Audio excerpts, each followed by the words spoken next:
Good evening, everyone, and welcome. We are going to rise for our pledge. Flags behind us, I think. Yep. I pledge allegiance to the flag of the United States of America and to the republic for which it stands, one nation, under God, indivisible, with liberty and justice for all. Thank you, everyone, and welcome to this special board meeting, as we are going to begin to have interviews for our potential candidates. It's also a regular board meeting, open board meeting, which means there's a chance for unscheduled audience participation. If there is anyone here wanting to speak when we get to that time, on that island back there where the water bowl, the bowl of water and ice is, grab one of those, begin to fill it out. There are instructions on the back of that card that explains the process of unscheduled audience participation, and then gradually get those cards over to Angela, and at that time she'll get those to me, and then we can seamlessly go through the unscheduled audience participation. I think that's really the only announcement to start with. Mary, would you do attendance? Certainly. President Donnelly? Here. Vice President Griffith? Here. Secretary Hanser? Present. Treasurer Bailey? Here. Trustee D'Alessandro? Here. Trustee Foster? Here. Trustee Schaefer? Everyone is here. Thank you very much. There are no changes to the board agenda. We have just a brief consent agenda. We have corrected minutes for January 20th, minutes of the special meeting on the 25th, minutes for the closed meeting on the 25th. Would someone like to move the approval of the consent agenda? Eric? Move to support the consent agenda as presented. Thank you. Support? Chad, support? Discussion? All those in favor say aye. Aye. Aye. Opposed? Motion carries.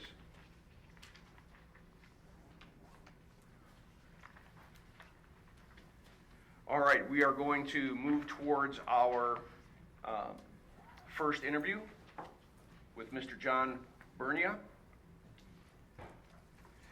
And if you're coming in new, if you want to speak at unscheduled audience participation, please grab one of those cards back there on the island and give that to Angela, and we'll get that to, she'll get that to me at the appropriate time. All right. Mr. Bernia, welcome.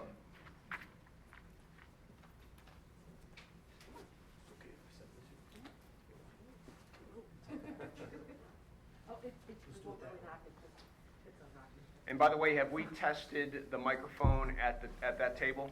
All right, thank you so much. Thank you so much. Evening, everybody. Good evening. Good evening, and welcome. On behalf of the Oxford Community Schools, I would like to welcome John Bernia to this interview for the position of superintendent. Mr. Bernia is the Chief Academic Officer for Warren Consolidated Schools in Warren, Michigan. And I want to talk a little bit about the format for this interview process. The interview can take up to 90 minutes. There will be 23 questions broken up by all of us board members that will be asked. Towards the end of the interview, time permitting, we will give you the opportunity to ask us some questions and to make a closing statement. We will let you know in time if time is becoming an issue and there's a need to pick up the pace so that we can get to some of the important stuff at the end and not have it lost. Sure. As the board hears from each candidate and weighs this critical decision, it will be doing so through the lens of the candidate profile that was developed with considerable input from our stakeholders. Our intent is to identify the candidate that best fits the profile, which board members have at hand. For those present in our audience, you may submit feedback by way of the form provided for this purpose. Could someone hold it up so I know that you have a form? There we go. Although the task of choosing our next superintendent is the responsibility of the Board of Education as the elected representatives of the community, we value and consider the input that you're going to provide as stakeholders in this process. Welcome and thank you again. Thank you. I'll begin. Mr. Bernia, while we have had the opportunity to review your application, the materials audience members may not have. And so please briefly review your background and share what causes you to be interested in this position at this point in your career. Sure. All right. Mr. President, members of the board, good evening. Before I get in, I want to thank you for the opportunity to be here. It's a thrill and an honor, and truly, I appreciate the opportunity just to sit with you and to talk with you for the next little bit here. As an outsider who doesn't work in Oxford, and I also want to back up before I get going and just let you know how sorry I am for everything that's happened over the past couple of months. And these have got to be hard times for all of you. And I want you to know before I get into it, we'll touch on topics all night long, but I want you to know that that's where I'm coming from, and I really want to extend my sympathy before I get going. As you mentioned, my name is John Bernia. I'm the Chief Academic Officer for Warren Consolidated Schools. Warren Con is a 13,000 student district southeast of here. We service parts of Warren, Sterling Heights, and Troy. We have 12 elementary schools, 4 middle schools, 3 comprehensive high schools. We have a career prep center that houses 13 of our 21 CTE programs in the district. We have an alternative high school. We have a middle school performing arts program and a high school performing arts program. Our high school performing arts program is actually nationally recognized. We have a middle school math and science program, and then we're the home of the Macomb Math Science Technology Center, which has been educating some of the top students, primarily from South Macomb County, for more than 30 years. My role is to really oversee the day-to-day operations. So the principals report directly to me, and I support the leadership and management of their schools. I'm also charged with their leadership development. I lead the Office of Curriculum and Instruction. The OCI office has our Executive Director of Curriculum, along with administrators for assessments, English language learners, multi-tiered support. We have a team of instructional coaches, and we have a team of curriculum consultants that work in OCI that I lead. I oversee the special education department, who reports directly to me. I oversee pupil services, so things like Count Day, and in addition to that, recruiting, our Schools of Choice campaign, those are my projects. And then I also oversee the public relations department. So that's everything I'm responsible for. I also have the good fortune for the past 6 years that I've been in this role, 5.5 going on 6. I have the good fortune of serving as a member of the superintendent's cabinet. And so in that capacity in the superintendent's cabinet, I get my fair share of growth opportunities. I work directly with our Office of Security and Crisis Management a couple of times. When we've had some internal shifts, I've actually been the Director of Security and Crisis Management off and on, so that's been a learning opportunity. I work closely with our business office on things like our budget development, projections on student enrollment. I work very closely with Human Resources. I'm on our bargaining team with the Warren Education Association and the Warren Administrators Association. And then last year, we'll get into this at some point, I'm sure. Last year, doing an internal shift, I actually stepped in as our chief negotiator for a little while, which was a unique and interesting opportunity. Overall, I have had the chance working with our superintendent to just have a wide variety of opportunities in bond work, millage campaigns, and things of that nature. And I'm sure we'll get into a lot of that tonight. I'm a graduate student. I'm working on my doctorate. I've got my data and I'm doing my writing. My target, my goal is to be done in April, but you know, if you've been through that process yourself, you know, sometimes your target is April and it ends up being June. I'm excited to be done. I'm excited to finish the process, and I'm not as excited as my mom. And I think it's primarily just because she wants to save my son the doctor. But overall, I'm excited and I'm working through that process. My wife Jen and I have been married for 15 years. We are the proud parents of Avery, who's 9 years old and in the 4th grade, and Micah, who's 5 years old and in kindergarten. And so we got a busy household, and it's a little noisy from time to time. I'm here tonight. My cover letter says it. I'm strongly interested in serving as the superintendent of Oxford Community Schools. My family, until I was 10, we lived just south of Lakeville. Technically, it's on the Romeo Community School side of the border. I hope you won't hold that against me. But our mailing address was Oxford, and we were in and out of this town a lot. When I started my career, I started my career in Lake Orion, That's something else I hope you won't hold against me. But for 12 years, I was a dragon, and I was a teacher and an assistant principal and a principal in Lake Orion. When I moved out of my parents' house, because I got my first real job as a teacher, my apartment was on Pontiac Street here in Oxford. When my girlfriend, who later became my wife, said, you know, John, you need to grow up, I started looking at real estate. I bought a house on Glaspie, where we lived for 9 years. Our first daughter was born there. Our pets were adopted from the Canine Stray Rescue League just north of town. And so I'm strongly interested in coming back here and serving the community because it has a special place in my heart. There's not a lot of opportunities professionally where you can go back to a place that's as special as Oxford is to me, not just from my childhood, but from, again, becoming a parent, becoming a husband, growing up, starting my career. You know, just so many wonderful things happened to me in Oxford. And so when this opportunity presented itself, I spoke to John and expressed my interest and started to work through that process. I was really interested and had made the decision to apply and was working on my materials in mid-November. And obviously that's when tragedy struck.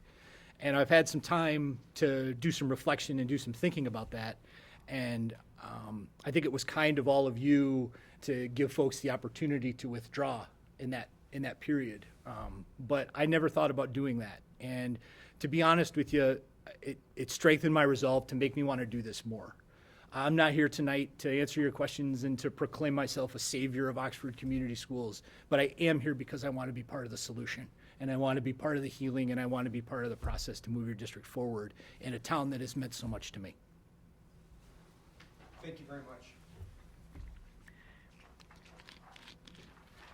We're going to look at the first 90 days, if you were Sure. to have this job. Yeah. And so as I'm speaking, you know, you may want to write or whatever, but what are the immediate challenges you would expect to face as our superintendent within your first 90 days on the job? Sure. And then given these, tell us how you would hit the ground running on your first day and be ready to address those challenges. Sure. So tonight you're going to get a copy of a plan from me that outlines kind of the big focus areas that I see and what I want to achieve in my first 90 days. It'll give you my focus areas. It'll lay out some very specific goals that I'm gonna complete. It'll lay out some actions that you'll see from me. It'll also outline some outcomes that you can expect. And in my memo to you that overviews this, and we'll get specific in a second, I say that you'll see results from my work as we go throughout that 90-day period, but we'll come back at the end of that 90 days, and I'll give you a full presentation on everything I've learned, all the data I've collected, and everything that I've analyzed. So I've had the good fortune as an assistant principal, a principal, and as a chief academic officer, I've gotten to start leadership roles 5 times, and each time I've done it, I've done what I call a listening tour, where I meet with people and ask them the same questions. Where do you think we're strong? Where do you think we need to grow? And what do you need directly from me? And then at the end of that process, I come back and I present it. And we celebrate the things that we're good at, and we build goals on the things we say that we want to grow in, and then I build goals based on what people say they need from me. And so that process has served me well, and I would start that process as soon as possible. So as soon as getting that call, I would be working with you to line things up with the Board of Education and to line it up with our district leadership team so we could get going on that. So for me, you know, it boils down to issues related to governance. Obviously, we have to build a relationship because you're going to be counting on me for a lot. And it's important that you get to know me and I get to know you. I get to know your preferences, and we establish things like how we're going to communicate with each other, how we're going to communicate between meetings, how you like to receive your information. And I'm sure you have systems in place. I'm not looking to change all of those, but at the same time, it's going to be important that we work together on that. I think a second challenge that we're going to encounter is obviously the ongoing crisis that you have, and this period of healing and this period of working through the various challenges that I think most people are familiar with from the news, but maybe don't know the inside story. So I'm going to have to get caught up on all of that. And my plan articulates how I'm going to do that. And then it starts to get into things related to organizational culture, teaching and learning, governance, operations, and community relations. And my goal in that 90 days is to get out and be as many places as I can, meet as many people as I can, and hear as directly as I can from folks. Now, I will say that coming in at this time is a little bit tricky because April is a high time with respect to district operations, right? So when I come in March, April, we're going to be building a district budget for next year. We're going to be making decisions about class offerings, and we're going to be working through the process of what 22-23 is going to look like. And I'm going to have to hit the ground running and understand those processes, because when we get to August and school's ready to open, if I'm not doing a great job when we first get here and making sure that I have my arms around the decisions that are being made, you're all going to come back to me and say, you've been here for the months, what are you doing?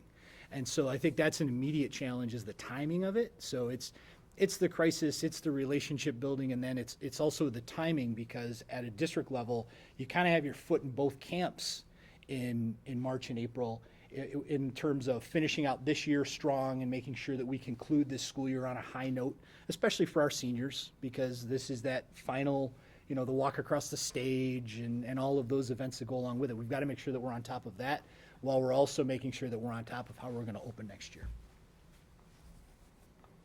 Thank you again.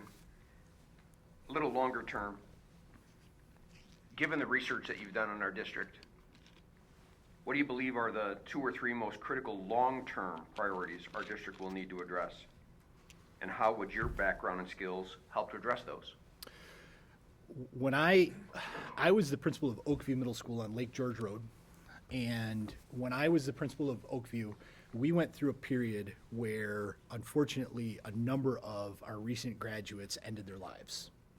And unfortunately, as it worked out, many of them were connected to Oakview in one way or another.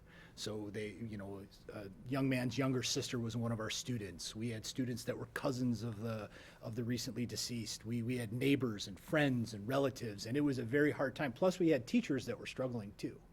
And so what that taught me and helped me to do was to really think about support for adults and support for kids. Because in a crisis situation, everybody goes to the kids, which is the right thing and the right instinct. But the best thing we can do to stabilize our environment and stabilize our kids is to stabilize our adults. And so we developed a plan that we used at Oakview and that I've used in Warren Con. Unfortunately, in my time as chief academic officer, we've lost 7 students. 5 from our high school. In different instances, we lost a 5th grader and we lost a 1st grader. And we went through and used kind of the same approach, which was, how can we tailor support for our adults and how can we tailor support for our kids? What can our counseling staff do? What do we maybe need to bring in some outside help for and bring in some outside resources? So right away, based on my homework, I think it's a short term, but I also think it's a long term, because getting those steps right is going to set you up for some long-term success. As a board, you saw a presentation last fall about your strategic plan. I reviewed it on your website when I was doing the homework. It was outstanding. And we're going to have to pick up and see where we go with that and how the crisis and the aftermath of that crisis is going to impact that work and how we get that work back on track, because it was a long-term plan for success. And then I think a lot about your portrait of a graduate, which is first rate. And it articulates so well what you're looking for, not only as outcomes from the system, but the inputs that are required of that. And I think that we have to take a look at that and say, where are we? And is this reflective of where we stand now? Is there any changes that we need to make? And what updates might we need to do? And so I think those are just some of the long-term challenges that I think we're going to face and I think that we're going to be ready for. And then I think the other piece of the puzzle that I'm very sensitive to and I've done a lot of thinking about is, the reality is you're interviewing 5 candidates and 3 of them are internal. And so if I'm your choice, those 3 folks are going to be on our team. And I'm going to have to show them that I respect and value them and want them to be on our team, because I know 2 of them from my career. And the third, if that person is a candidate, they deserve respect and they deserve my respect. So it's going to be also, how do we build a high-functioning leadership team at the district level? Because that impacts the buildings significantly. And so that's also a challenge that I'm sensitive to and that I'm going to be doing a lot of thinking about. John, thank you. Vice President Griffith is going to follow up with some other questions. Thank you, Tim. Good evening, Mr. Bernier. How are you? So, a few minutes ago, you spoke briefly about community relations. Yeah. So, maintaining healthy relationships with school and community stakeholders is important for the Board of Education. If you could share with us how you have gone about building and maintaining successful relationships with all members of the school community. Sure. I guess to take it all the way back to where I started, it really began for me as a school leader, just getting to know people and letting them get to know me and taking an active interest in who they were. And it wasn't just who you are between the hours of 7:45 and 2:45. It was who you are all the time. So I made it a point of pride to get to know our students and staff all the time. I made it a point of pride to be at events, make sure I know about people, and make sure that they know that I'm interested in them, not just as a teacher or a student or a support staff member, but as a person. And so one of the things I guess, prided myself on is the way that I've gotten to know our staff and our students and their families, and gotten to know them over a period of years. I had to stop at Meyer today because, of course, I had to stop at Meyer. I have a 9-year-old and a 5-year-old. And while I was there, I saw a former student, and it was just a thrill to see him and hear how he's doing. And he's working for the family business now, and he's thinking about getting into electrical work. And that was an awesome moment for me. And that's where I get my satisfaction in the work. That's the part of the work I like the most, when you can make connections with people and let them get to know you and get to know them. It's a thrill when people ask me how my kids are doing. It's a thrill when someone shares a big moment with me. And I think that my commitment to relationship building has served me well across the continuum. When we first got into the situation with COVID in Warren Con, we're hovering right around 71% of our kids qualifying for free and reduced lunch. And so when you think about building a food distribution network in an urban center like we are, over 32 square miles like we have, it's a large challenge. And one of the things we were able to do is partner with some of our community organizations, so some of our churches. We were able to build a partnership with Gleaners Food Bank, who we had a relationship with, and we were able to build relationships with community members who were willing to come out and help us in just this huge maze that was our food distribution network. And that happens from relationships, and that happens from the ability that's built up over time, right? It's making those good deposits in people's emotional bank account, and then when you need something from them, they're willing to give it to you because you've shown such an interest. And so, I'm really proud of not only my relationships with the folks that I've had the good fortune to work with, or the kids that came to our school, or the kids that go to our schools now. I'm really proud of the community partnerships that we've been able to build, not just with our faith-based community, but also our business community. Thank you. What are some of the examples of community activities in which you provided leadership, and in what ways did that benefit the community, or the district, rather? Sure, yeah. Well, I talked about our food distribution network a second ago, which was pretty critical to our ongoing operation. Another partnership that I'm particularly proud of is we've been able to build a partnership with St. John Hospital, and they have a clinic that operates out of one of our high schools. And we've been able to offer services, whether they be physical health services or mental health services. We've been able to offer those to the community in a really meaningful way. And they're located right at Warren Mott, which is on 12 Mile, and it's very accessible for our families. And I think that's been a real benefit, and I think that's been really, really helpful for us. We've cultivated a partnership with Wayne State University, where they've sent us a lot of student teachers, and that helps us kind of, not only does it give us extra staff to help support our kids, but it's also been really helpful in the sense of, kind of helping us build a pipeline of our next generation of teachers and support staff, and et cetera. So those are two more examples. And then how do we create a district-wide and a community-wide culture of continuous improvement, including strategic planning and aligning our actions to those strategic outcomes? I guess what I would say to you is, I would argue very strongly you already have a culture of continuous improvement. When I was a very young administrator, this probably goes back to about 2009, I had the good fortune to get some time to talk to Dr. Skilling. And it was big for me because I worked in the next district over and we were kind of rivals. But the thing that I walked away from the conversation, everything he said, and then we're going to. Right? He would say, we're here and then we're going to. And that goes back more than a decade.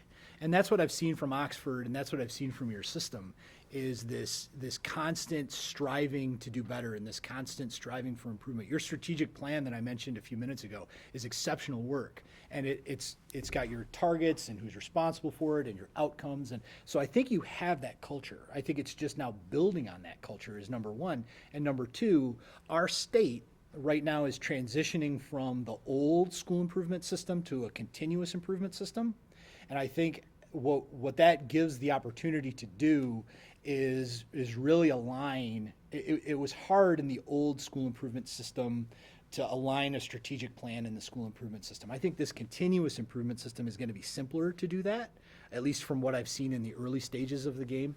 In our district, we have a strategic plan, and what we're most excited about is that what we've been doing and all of our teaching and learning initiatives, and that is going to align very nicely with the continuous improvement framework. So we're really pleased about that. And I think that's going to help here, because the more overlap you have and the more alignment you have, the more likely you are to achieve those things and do those things that you set out to do.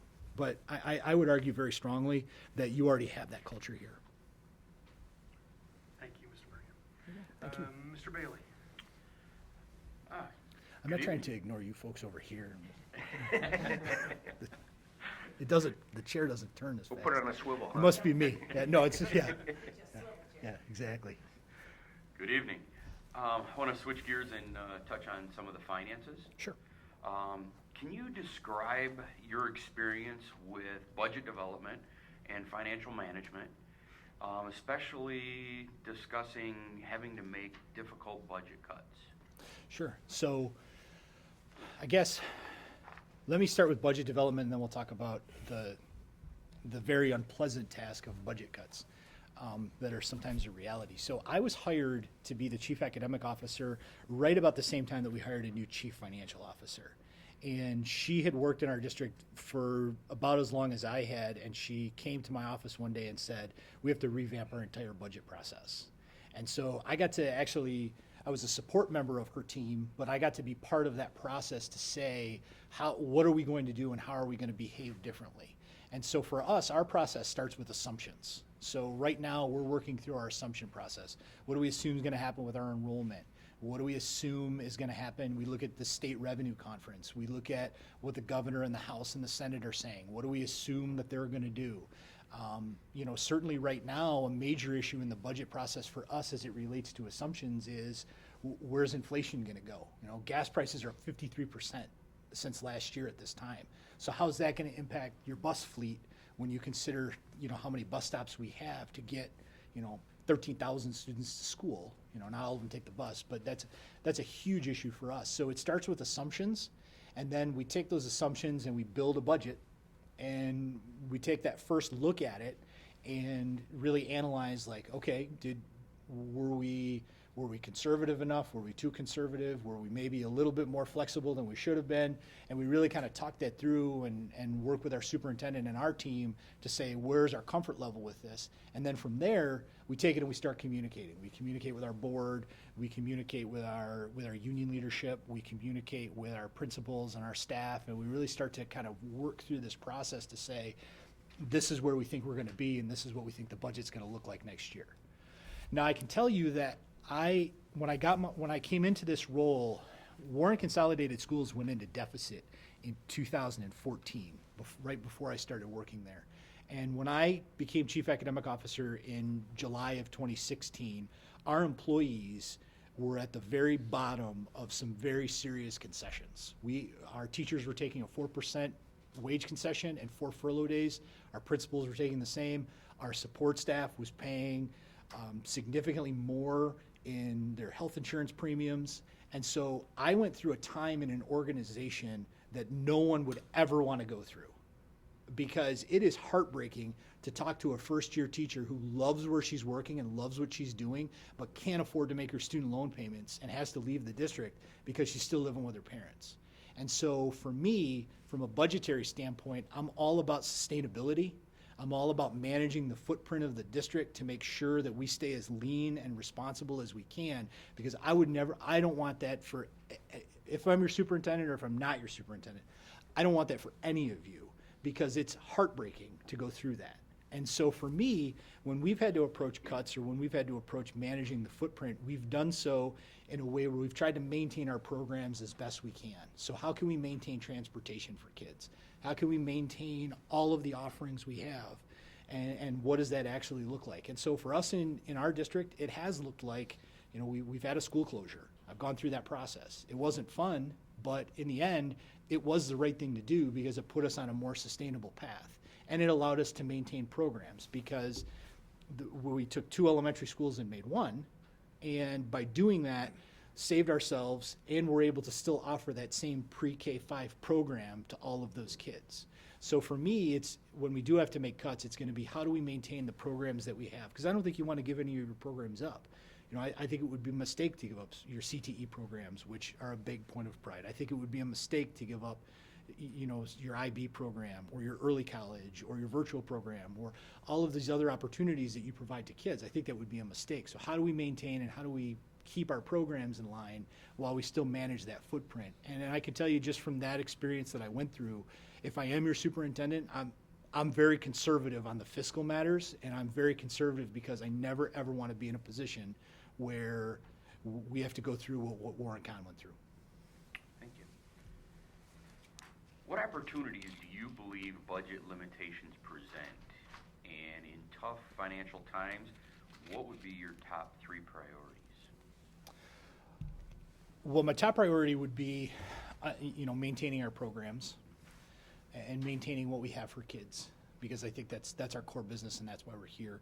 And when you start taking away from your programs, you drive kids away, right? So you just exacerbate the problem when you do that. So that would be a top priority for me. And then in addition to that, you have to think about how do we make what we're doing viable for staff? How can we retain our people? Because I'm sure you don't want any of your people to leave too. So I think it's a push and pull there, because how do we manage that, and how do we we call it squeezing the balloon in Warren Kahn sometimes, but how do we do that in a way that tries to retain employees and maintain our programs? What can we do? Those are probably my big 2 right there. And I would say to you that I think on the opportunity front, what I'm about to say to you is going to sound crazy, but I believe we're stronger in elementary reading in our district across our 12 elementary schools because of the budget limitations that we had, because it forced us to sit down and use our resources instead of looking for other resources or instead of trying to find other opportunities. It put us in a position where all 12 of our elementary schools started to do the same thing and started to use the same literacy program, and then they could start talking to each other across schools, and it became really, really beneficial, because when you had a teacher who left, say, Green Acres and went to teach at Holden, there wasn't a whole new lingo to learn and there wasn't a whole new thing to develop. It really was as simple as picking up what you were doing and putting it down over here. And that level of consistency, as crazy as it sounds, came from our budget limitations when we were in a position where we had to say, we can't buy more resources right now because it's not responsible. When we have employees taking the wage cuts that they are, it's not responsible for us to go out and buy new materials. We have to use the materials we have and use them well. And so I think that was a big help for us. So what are some ideas that you would explore to raise money for the district? And have you had success in procuring additional funds for the district? So for us in our district, a lot of our funding comes through grants, and so I've become really familiar with grants and the grant writing process and how that works and what that looks like. I think that those are really nice opportunities, and we're at a point now in the state of education where the federal government made a lot of promises and put a lot of money out into the system.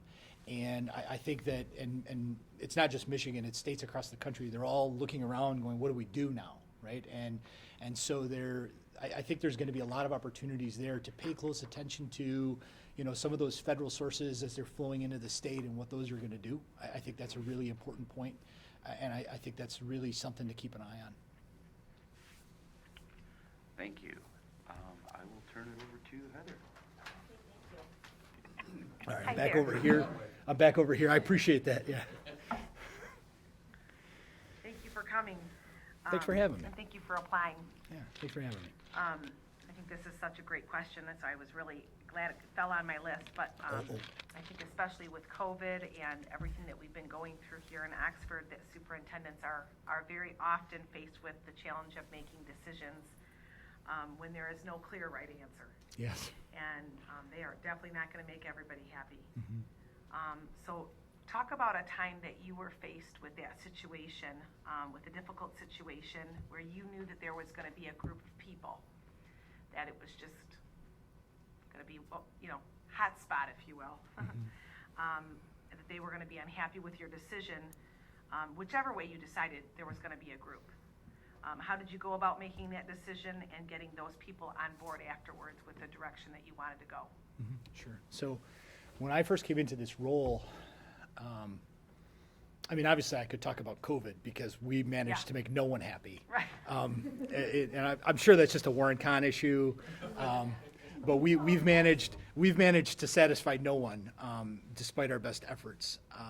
And I think philosophically through the COVID experience, I'll get back to that example I was going to talk about in just a second, but I think as we've worked through the COVID experience, our philosophy on our team has been, no matter what we do, people are going to be mad at us. So would you rather them be mad at us because we took too long and got to the right answer? Or would you rather they be mad at us because we told them the wrong answer in our rush to get an answer out the door and then had to change it on them and change everything? Pick your poison, right? And we've often, and I will tell you, if you look on our Facebook page from last year, or if you go to some of the news coverage, that's what you would hear. Warren Con moves too slow, Warren Con moves too slow, Warren Con moves too slow. They never go back and say, more often than not, it ended up working out the way that it was supposed to because we moved a little bit slower, but we got it right. And that was the whole thing that we were always trying to do. So I think that philosophically, that's where I come from. When I first got this job, much like I'll do if I'm your superintendent, I did a review of everything. And so in the process of doing my review of everything, Warren Consolidated Schools built an early childhood center in a neighborhood north of 15 Mile Road between Ryan and Mound. And it opened, and when I started to review the data, what became clear was a few things. Number one, the vast majority of the kids who went to the early childhood center lived in that neighborhood. Very few were living in our neighborhood along Frazo, just south of 696, and driving up to the early childhood center. We weren't seeing that.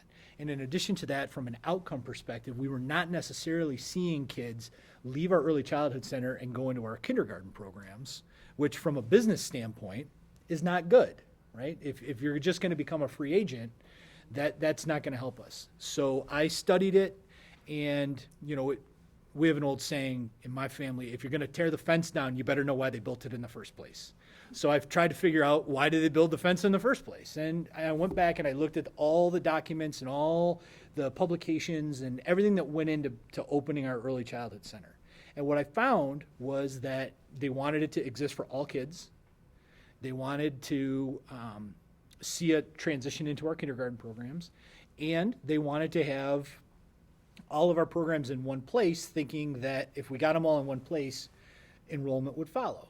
And one of the things that was puzzling to me about it is, I was looking at some of our programs, and my daughter was young at the time, and I was looking at them and saying, these are great classrooms, these are great programs. How do we not have a waiting list for this? Because almost all of them are free, and we didn't. And so I studied the data, and I looked at the data, and I also, at the same time, in this data study, saw that we were sharing a building with the Macomb Intermediate School District, also on the north side of our district. And our alternative high school was housed in one hallway, and the Macomb Intermediate School District had basically just kind of kept just creeping around the building. Not in a creepy, dangerous way, but just expanding their program. And so our alternative high school kids were down to this small hallway. And so I started to think very critically about, is that right? Is that what we want for our alternative program? And so I came up with the brilliant idea to decentralize our early childhood center back into our buildings so our elementary schools could have a pre-K-5 footprint. And we were going to take the bond money that we had scheduled for the alternative high school and the bond money that we had scheduled for the early childhood center, and we were going to build an alternative high school at the early childhood center.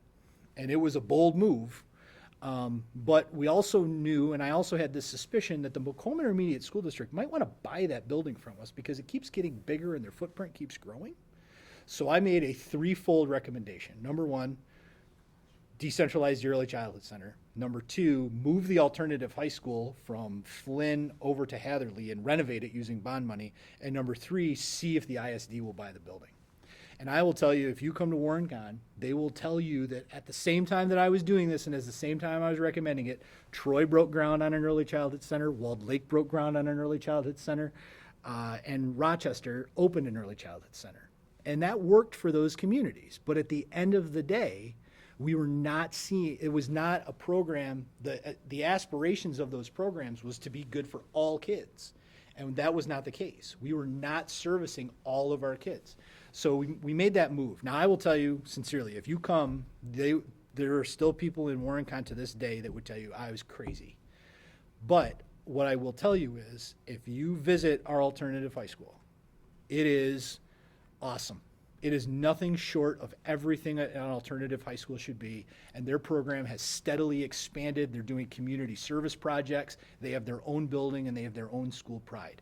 Our strategy to move kids into our pre-K-5 buildings, and so that they could build an identity. So now, if you're in a pre-K program, Willow Woods is your school, and then you just stay for kindergarten. So our World of Forest preschool program, 87% of those kids are in our kindergarten classrooms this year. We measure it every year. 87% of those kids, and that's way up. Our World of Forest footprint has more than doubled in this time. Our transitional kindergarten program, which is your developmental kindergarten program, same concept, different name. Almost 100% of our kids in TK go to kindergarten in that same home building. And we've been able to streamline that and make it better for them. So it made business sense because we retained those kids and they became our students, which is good. But it also allowed us to align those early childhood programs, and it was also good for the early childhood center, or it was also good for the alternative high school.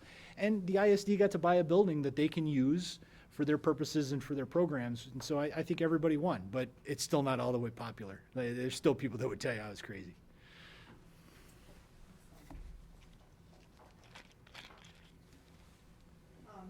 How do you lead without having official authority over people involved? So maybe that might be like community people, not necessarily people that. Sure. Well, I think, in my role right now, I work directly for our superintendent. I just told you about a bold recommendation I made to him that he followed along with and supported. I have my peers on cabinet.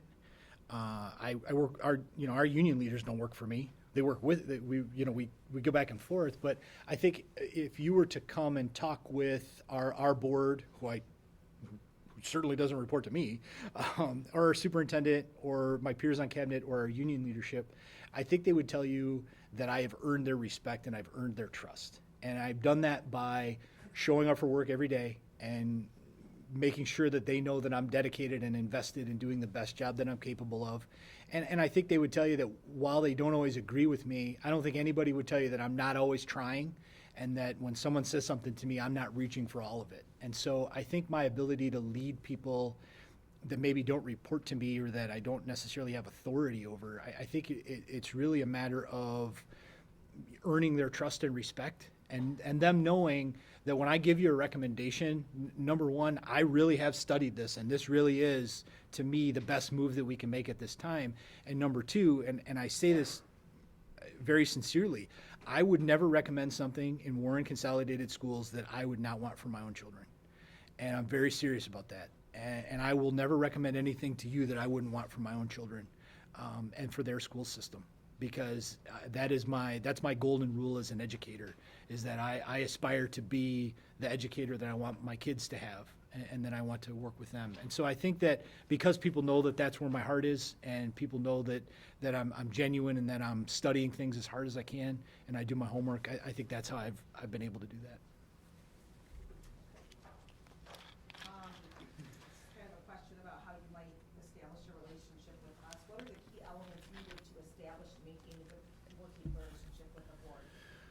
I think it's about all of you knowing me and knowing that we were always going to be able to communicate with each other. I think for me as the superintendent, one of the biggest commitments I can have is making sure you all have a common pool of information to draw from when you're considering any decision that's in front of you, big to small. I think it's very important for me as your superintendent to put you in a position where you have all the information you need, all of your questions are answered, and we can work through a process. And that's in my entry plan. I talk about how are we going to establish a system, not just at board meetings, but between board meetings, so you can ask questions and get information.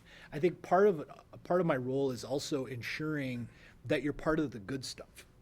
Our superintendent, one of the biggest lessons I've learned from Dr. Livernoy is his drive to ensure and make certain that our board members know when good things are happening and are invited to them, right? So when someone's going to get an award, or when there's a big performance, or making sure that everybody knows what time the game is on Friday night, like those things are important for you as board members to be at and to know about.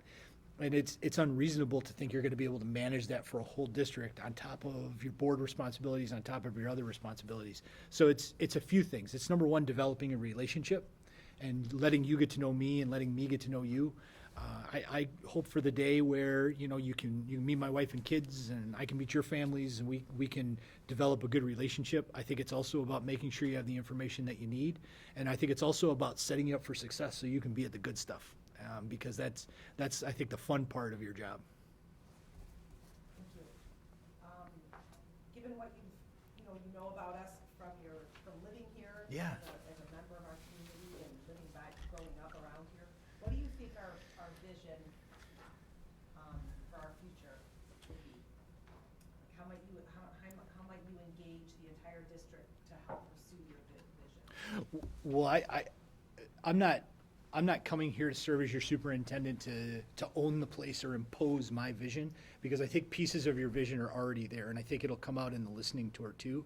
But I think when you look at your strategic plan and your portrait of a graduate, you have a pretty compelling vision for the outcomes that you want for kids. And so for me, it's more about where are we on that journey, and how do I help you take those next steps, and how do I help you improve that? I think your vision is one of excellence, and I think your vision is also one of opportunities. The thing that I marveled at when I looked at your website, from the age of as young as 3 all the way up to the postgraduate special education students, this district is doing all it can to provide opportunities for kids. And what I think is your biggest, boldest vision, when we stand on the stage at graduation and we shake hands with every kid that comes across to get a diploma, we want to know that those kids have options and places that they can go and places that they can succeed. And success might look like attending a 4-year university and beyond, and success might look like Andrew Finn James, who I ran into at Oxford, who aspires to take over the family business. And what your system has done for years is create those opportunities, and I just want to continue to build on that. And I think I think that's your vision, and I think that's what I want to help you do. Okay, all right. No, yeah, okay, I appreciate that, yeah. Give us an example of educational change or reform that you've initiated in your career that have led to improvements in student learning. I guess for me, one of the big reforms that I'm most proud of, when I was the principal of Oakview Middle School, we made a move collectively. I didn't impose this on them. I worked with our department, and we felt it was the right move. We made a move in our language arts curriculum from really that whole class novel approach to building in student choice in what they were reading, and book challenges, and talking about the skills of reading. And so we went from maybe taking a test about characters in a novel to talking about reading and talking about your reading skills and talking about the components and what good readers do.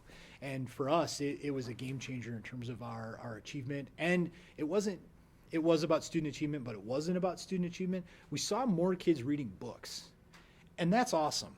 Right? When I would go into the media center at Oakview and more kids would be checking out books, that made my heart happy, because I think good things happen when kids read. And it opens their minds and makes them think about the world in a different way. So for me, the biggest outcome, I mean, I can tell you about the reading scores and what it did, and it's impressive. But what's most important and what's most compelling about the example and what's most important to me was more kids read more books. Even kids who said they didn't like reading. Okay, thank you. What is the biggest risk you have taken to do what's right for children? Closing an early childhood center, coming here to be the superintendent of, I would say to you that, I was working in Lake Orion and I was very happy. I really was. And I think if you ask around, people would tell you, wow, that guy was a good principal. We really liked him. And I still see people and hear from people from time to time. But I have to tell you sincerely, I was not as good as I could be. And I had to find a way to go get better. And I had to find an opportunity for myself to be a better leader and to sharpen some of my skill set. And so I made the decision to become a principal in another district and work for another superintendent. And then all of a sudden, 6 months later, I got appointed to this position, which I didn't anticipate and didn't see coming. But I think the risk was I started over again. Chances are I probably could have worked another 20 years as a principal in Lake Orion and been happy and done okay work. But I'm poised now to do better than okay work, and I'm poised to do that because I took the risk of going somewhere else and getting better and starting over again. And that was a huge risk. But I think for me as a leader, now I'm a better leader. And so if I'm a better leader, I'm going to be a better leader for our leaders, who are going to be a better leader for our teachers, who are going to be better for our kids. And I think that's going to impact the whole system. Okay, thank you. What do you believe are currently the biggest challenges with special education in our region? How should these challenges be addressed? I think we're all moving in different directions in the world of special education. And I don't think we're having enough conversations about outcomes and what we want to see and what really are our goals and what really are our aspirations. And I think that because we're having so many different conversations, number one, and number two, and you can put some of this on the pandemic, you can put some of this on the state. We assess kids in special education so much. They are tested more than their general education counterparts. And sometimes it's just unfair. And I try to put myself in the chair of a learning disabled 8th grader who has to keep taking test after test after test after test. And that's no fun. Right? When does he have fun? Like, what is his elective where he gets to go and be an 8th grade boy? And I think that, so I think it's twofold. I think that what we've done is we've tried to over measure and over collect our data. And I think we've tried to do that because we're pulling in all these different directions because we haven't had a good conversation about what are the outcomes that we're looking for and what are reasonable, responsible, and appropriate outcomes. Okay. How do you meet the needs of college readiness while also providing high quality, relevant, career-focused opportunities for students? I alluded to this a moment ago. If I'm your superintendent, one of the most important things to me is that when kids come across the stage of graduation and shake hands with all of us and one of you gives them their diploma, we're going to know that that child is set up for success and opportunities. And for me, that's not up to me what success looks like. Because I think about my own family, and when we sit down for Thanksgiving, we run across the continuum, right? And we've got people in education, and we've got people that work in a doctor's office, and graphic designers, and my brother-in-law's a musician, and we have this whole continuum. And for me, success looks different, and it looks different for different families. And so what we have to do as a school system is make sure that I say this very sincerely to the families in Warren County. I'm going to meet with the incoming kindergarten families in 2 weeks. And I'm going to say to them, when you get to the end of the line, wherever you want to go, whatever success looks like for you, whether it's a 4-year university and beyond, or whether it is taking over the family plumbing business because you're the 4th generation and you're going to keep it going. Wherever you fall on that continuum, we have a program that's going to help you get there. Whether it's career technical education, whether it's AP courses, whether it's dual enrollment or early college opportunities, we have got to think very clearly about our high school kids and make sure that, number one, not only do we offer the programs, but we honor all of the programs. Because I think that's something else that gets lost sometimes when you start to think about, we've got honors nights, and we have college signing ceremonies and acceptance letters, and we praise these things. What about the young man or the young lady that just got into one of the leading CTE schools? Or what about the young man or young lady that needs to take maybe a business class at OCC and is going to be poised to take over and run the family business? We need to celebrate all of that. So it's not just about the programs we offer, but it's also about our culture and what we celebrate. And I think that's going to be really important for us.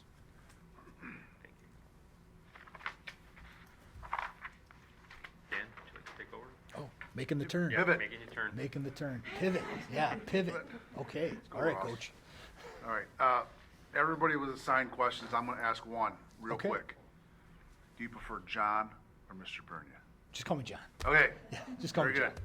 It was painless. I just threw that in there, because I like to know Yeah. what you prefer.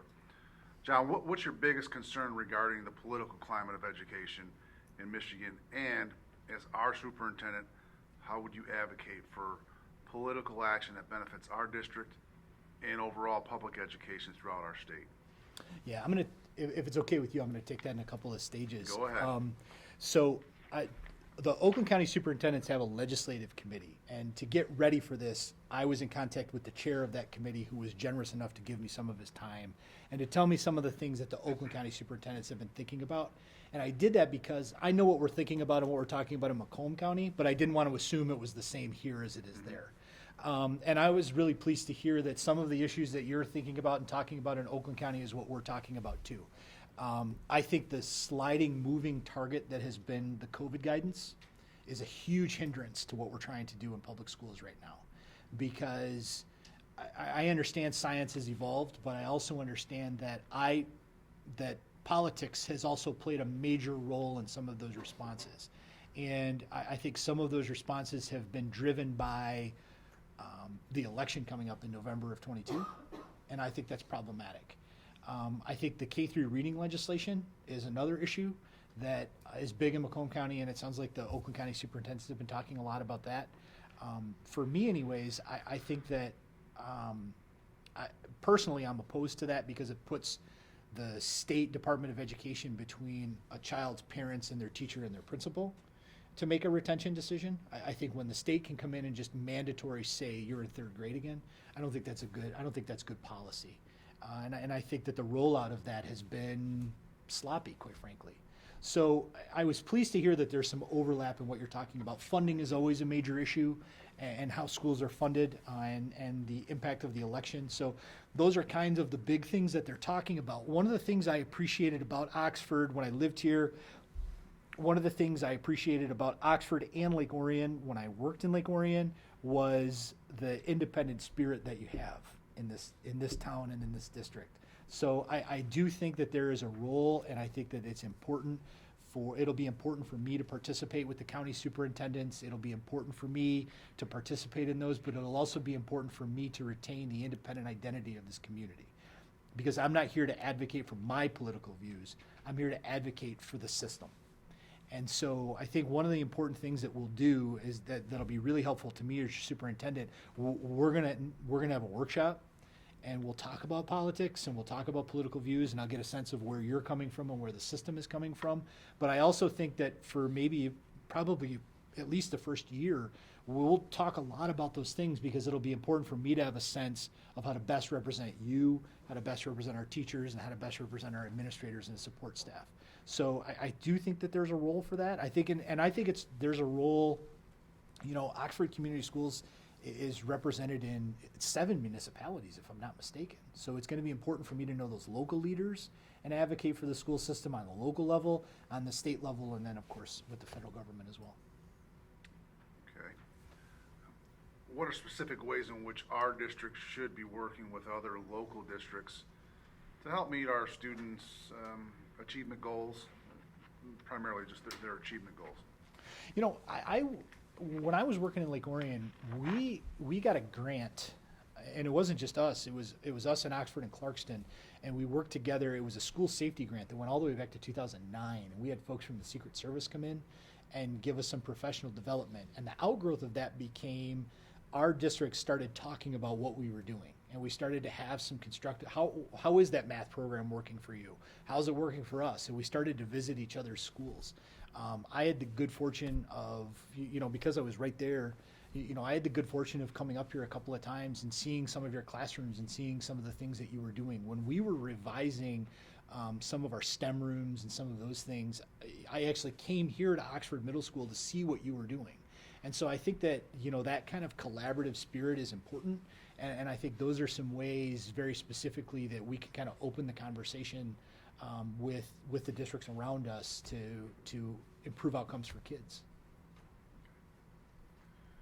What impact has standardized testing and teacher accountability had on our education system here in Michigan? I'm not afraid of accountability. I'm really not. I was part of a team.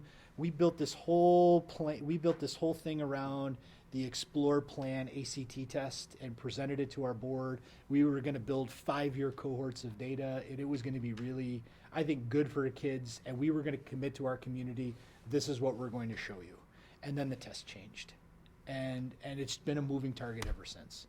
And so I don't think that it's been rolled out well. I think when you give a child a test in April and don't give the results until August, and you won't let the educators see the test, and then you use it to punish people, that's not a healthy system. I'm not afraid of accountability. It doesn't bother me at all. But it bothers me that the state has created an environment where if we're going to create accountability for ourselves with our community, we have to do it ourselves. So we're talking about local data in our district. We were talking about local data in Warren or in Lake Orion when I was there, and that's not how it's supposed to work. And so I think that the intent, I'm not afraid to be accountable. I'm not afraid of any accountability measure, but I do think that it's been haphazard in how it's been rolled out. I think it's been sloppy at times. Last year, we were watching the state assessment site as the projected scores were being published, and every kid that fell below that cut score on the K-3 reading law got a letter from us saying, you're going to receive a letter from the State Department of Education telling you your score fell within this range. We painstakingly worked through it with our principals. And we were we were stunned in August when kids had still not received their letters, or when the state had not identified kids or had identified the wrong kids, or, and that's the kind of thing that I've seen time and time again. And so I don't have a problem with the state coming in and saying they want education to be accountable, that we're going to have test scores. I don't have a problem with any of that. I have a problem with the way that it's been handled, and I have a problem with how it's been rolled out. Okay. John, thank you for your applying to Oxford. Thank you very much. I'm glad that you're here. Mr. Donnelly? Or, I'm sorry, Mary. Thank you, Boomer, back to you. All right, I'm here. Thank you very much. Thank you. How would you interact with other administrators in your district? How do you strike a balance between giving them the support and autonomy they need to lead effectively, while holding them accountable as appropriate and necessary? Yeah.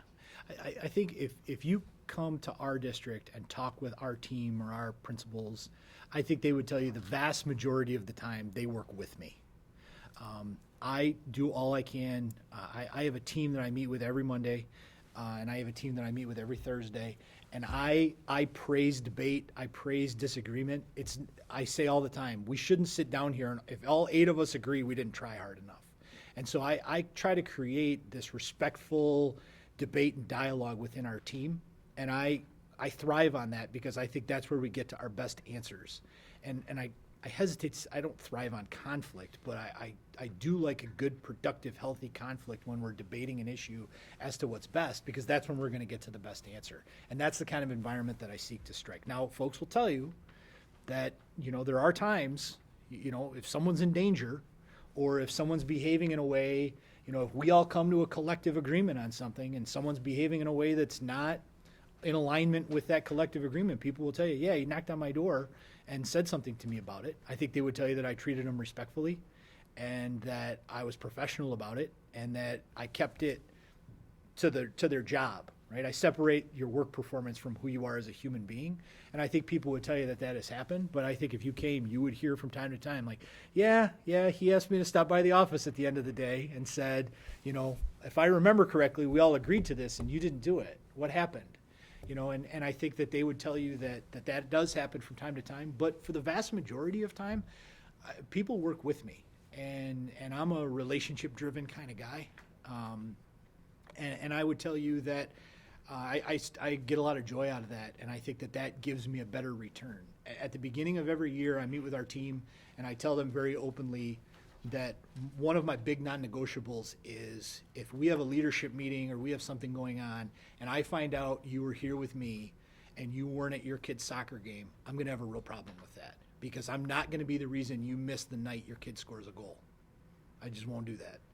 We will get you caught up. I will call you tomorrow. I will send you the notes. Now, there are some things, you know, you can't miss graduation, right? Like, you're out of luck there. But at the same time, that return, I think I get better performance from people because I care that way and because I show them that they're important to me. One of our principals, just a couple of weeks ago, he had to miss our leadership team meeting, and his daughter scored her first basket, right? That's the best. What's better than that? Right? Anything we were doing a leadership team, you can get caught up on. You're not going to miss that. And I think that those kinds of things have engendered people to me and have made people feel valued by me. And so with those relationships that we have, when I have to call you on the phone or call you into my office or stop by your office and say, hey, where are we at on this? You know, we agreed to this and you did that. Or, you know, this, you know, what's going on with this or what's going on with that? I think that has let me have some course corrections in a healthier way, that people know I still value them and that I just want the best and I just want a better work performance.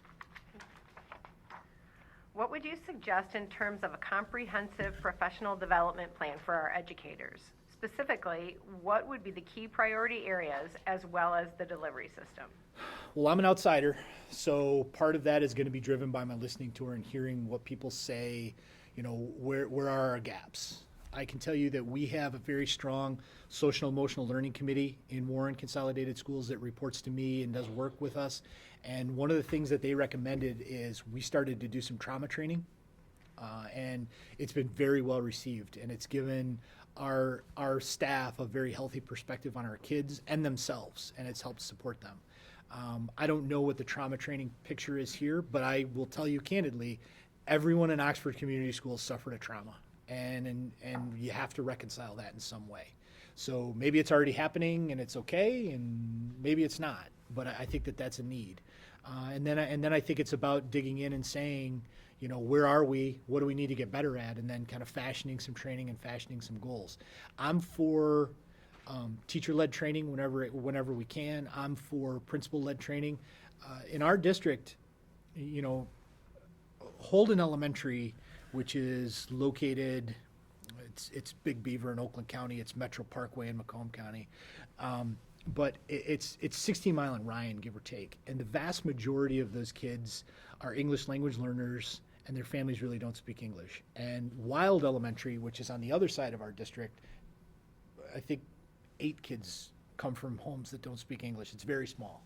And so we had to strike a balance where we created some flexibility because the needs of all of our schools are not necessarily always the same. So I'm not, you know, there are times where I think we need to be one district in our development, but then there are also times where I need to give principals and teachers the flexibility to say, hey, we need to get better at this part of our game, whatever that is. And I think we have to let that balance out. So that would be my overall approach. Thank you.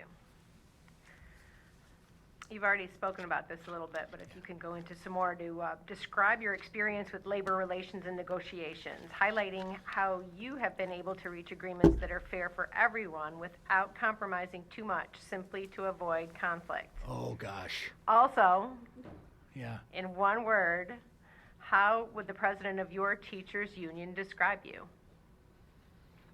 Trustworthy.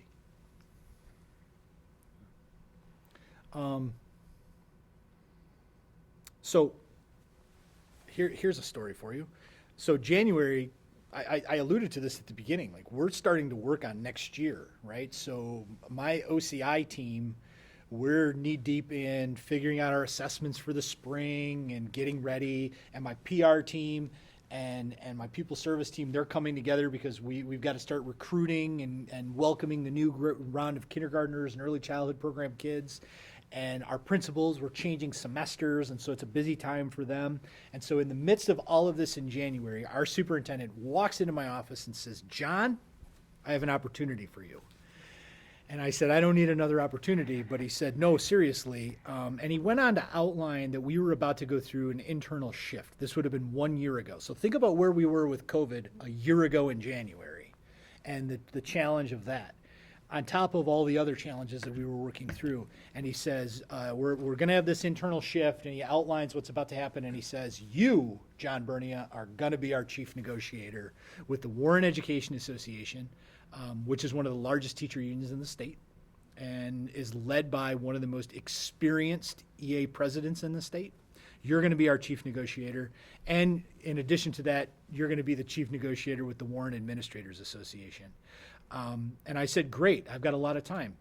And so I went to work and found some support. So I first had to find who can help me, right? And I will tell you sincerely, like what a seasoned HR person could probably pull off in 45 minutes took me nearly 3 hours. But I think I earned the respect across the table when they saw how hard I was trying and when they saw how committed I was to getting it right. And we didn't agree on everything. We had to come to some compromises because what they wanted and what we wanted, we had to find a middle ground, and we had to work through that process, and we did. And I was really pleased. We ended up getting a 2-year extension with our teachers, and we ended up getting a 2-year extension with our principals. And I guess what I would tell you is we had that success. That success comes from a trusting relationship that we were able to build, our ability to disagree in a productive way. Part of it came back from my commitment to staying prepared. And I mean, there are people in the HR office that still run away from me because when I walk down there and say, "Hey, just a quick question," they're like, no more, John. But I think working through all of that, I think helped. But what was really critical and really the underpinning of that was years and years and years of positive labor relationships and being responsive and listening. Our union leadership would tell you they don't always agree with me, but they will never tell you that I don't listen to them. They would never tell you that I don't respect them, and they would never tell you that I don't reach for all of it. When they come to me with a problem or something that they want resolved, I think they would tell you, he asks every question, and he's trying to get all of it so that he can work through a solution with us, because ultimately that's good for teachers.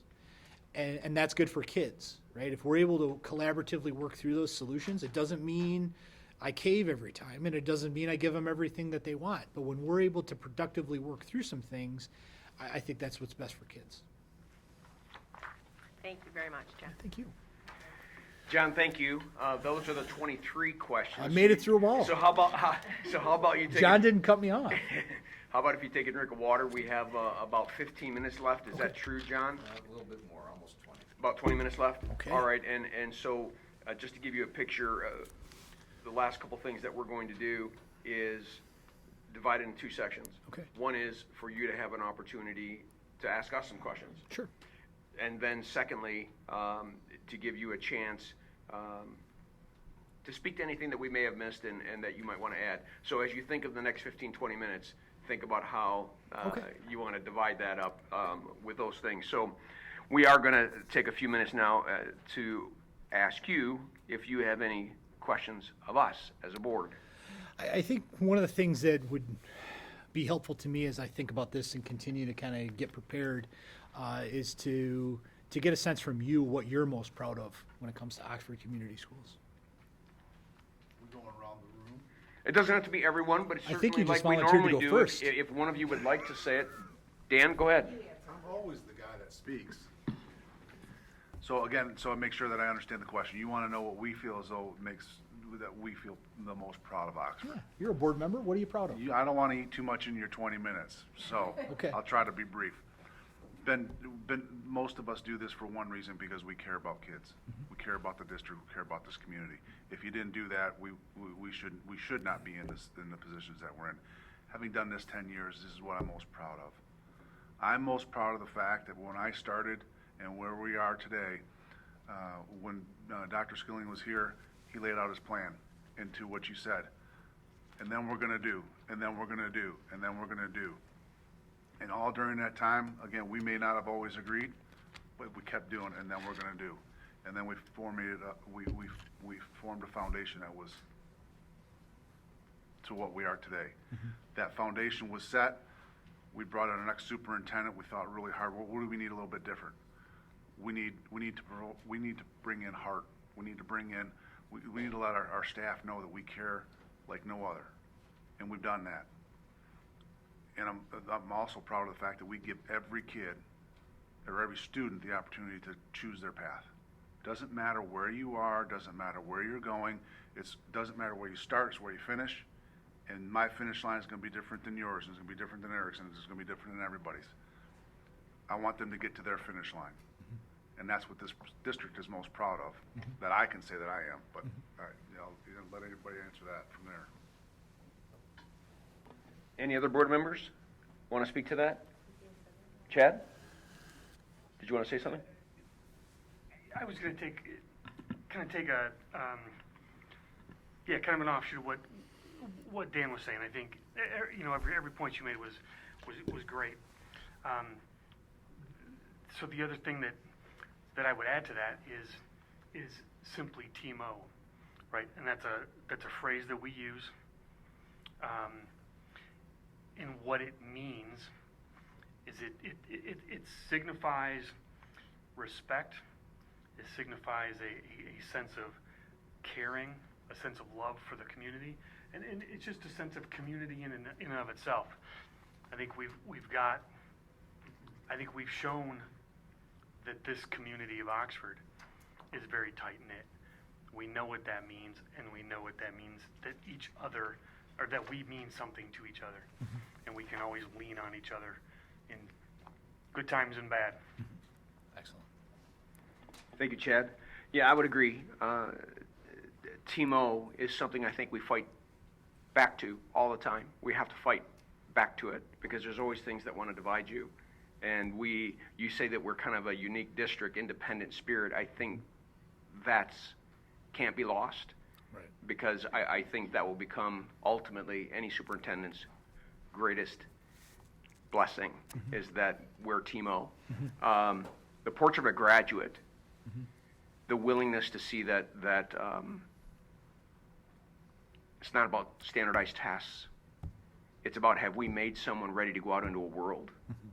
Do they have the ability to communicate? Do they have the ability to be truthful and honest and do self-reflection and those kinds of things? And I just love that one.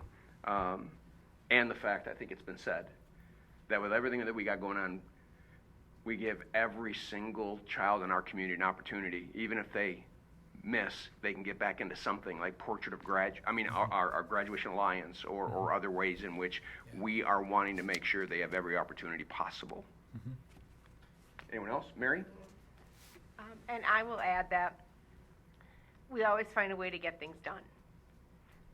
The community does it, the staff and the teachers and administration, they all do it. And I think that's really special about Oxford. You know what? It gets done. Whatever the challenge is, people are taken care of. And we just have such an amazing staff throughout, and such a cohesive staff that I just think it's really second to none. Anyone else? So in closing, we move to a time where you can use whatever time you would like. What would you like to add now that you've faced 23 questions, had an opportunity to answer those questions? Maybe you've thought of some things you wish you could have said or would have said back then. This is your time to let us know what you'd like to leave with. I want to thank you for the opportunity.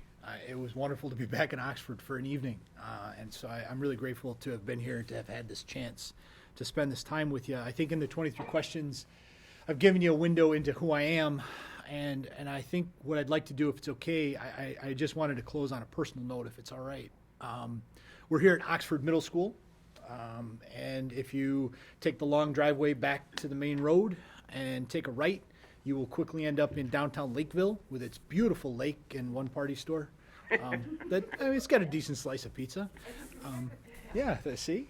And if you take a right and head south on Rochester Road, in about a mile and a half, you will drive past the Hidden Lakes Estates mobile home community, which is where I lived until I was 10 years old. I was a poor kid. And I know what it feels like to wear the same clothes to school a couple of days a week, because that's what I had. And I know what it feels like to have holes in your shoes when you play on the playground in the springtime and your socks get all wet, because that was my life. I've slept on a sleeping bag and on a floor in front of a fireplace because our heat was off.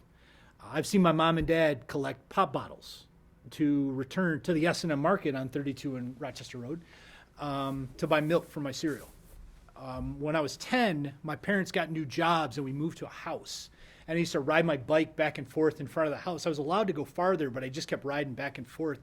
And one of our family stories is when I was asked about it, I said, I can't believe we're rich enough to have a sidewalk. And I couldn't help but think about that as I was driving here. My house is off Rochester Road, and that was kind of the route I took.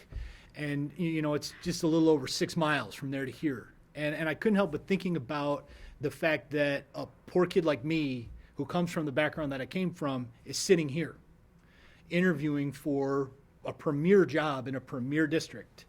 And I have great parents. My mom and dad are great people, and I have a good work ethic. But a lot of kids that came from my neighborhood had that same thing and didn't get where I got. And the difference maker for me was my education. I had incredible teachers and principals and support staff, a custodian who was supervising me in detention, gave me some advice that changed my life. My education created an opportunity for me that created an opportunity that created an opportunity that created an opportunity that got me here. And that's why I believe in education the way that I do, because education in this country can do that for you. And I don't know that there's another country in the world where education can do that the way that it can in America. It can change your life and change the life of the next generation. And my children's education is going to change their lives and change the lives of the next generation and the one after that and the one after that. Education has changed my life, and that's why I'm as passionate and as serious about it as I am. And when I lived here, and when I worked in the next town, and when I did the homework to get ready for this, you all create opportunities for kids from all walks of life, not just kids who come from my background, but from kids who come from all backgrounds. And quite frankly, that is the legacy of Oxford Community Schools. And if I'm lucky enough to be the superintendent of schools, I will work tirelessly with you and everybody else to ensure that we write the next chapter of that story and to make sure that everyone knows that that's our legacy. Not a tragedy that happened, but that opportunity that we create for all kids. It has been a thrill to be here. I've created these entry plans for you that I'm going to leave with you. I'm going to bring them around to you if it's okay. But I wish you all the best. I wish you the best of luck. I hope we can talk again. But thank you so much for having me. It was wonderful to be here. Thanks, everybody. Thank you very much.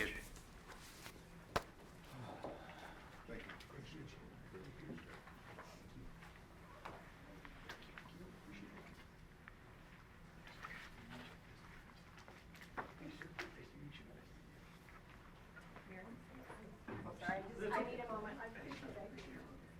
Thank you very much for coming. It was a pleasure meeting you. Thank you. Thank you very much for coming prepared.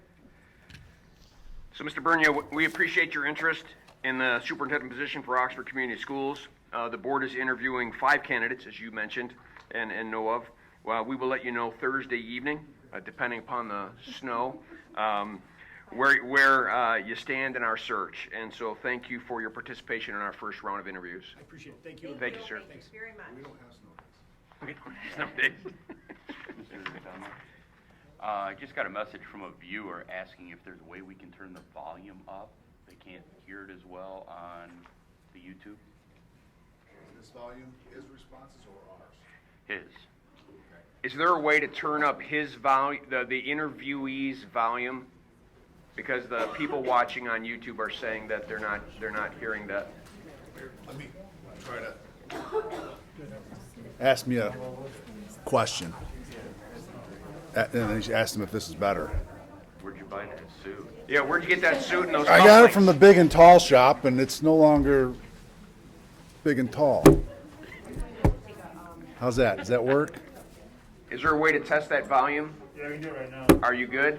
You wanna- 7 years ago, When Dan was a child. most of my days were spent in the principal's office. If that tells you anything about me. Is that a little bit better? Are you getting some more? All right, thank you. Very good. John, are we going immediately into our second interview? Do we take a little bit of a 10 breather minutes. break? 10 minutes for you to get up and stretch and dive back in. All right, everyone, just so you know that we are going to take a break for about 10 minutes, come back, and we'll have our second interview. Thank you. All right. Everybody good?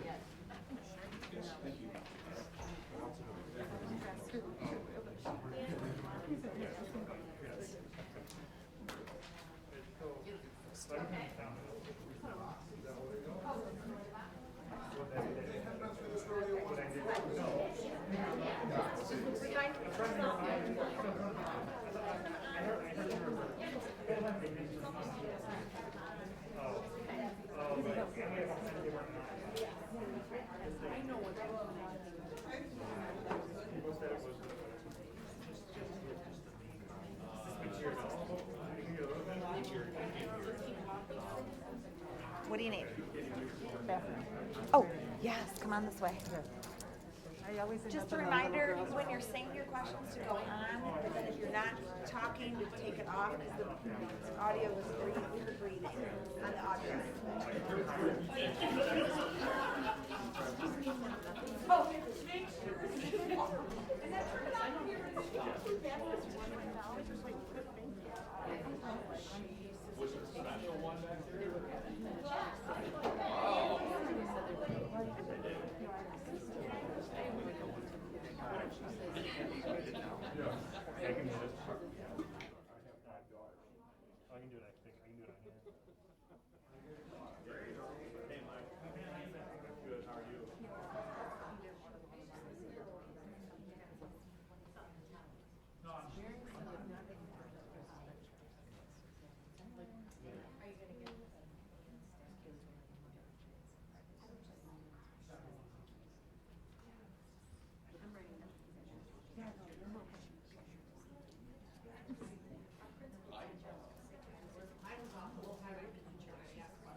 Yeah.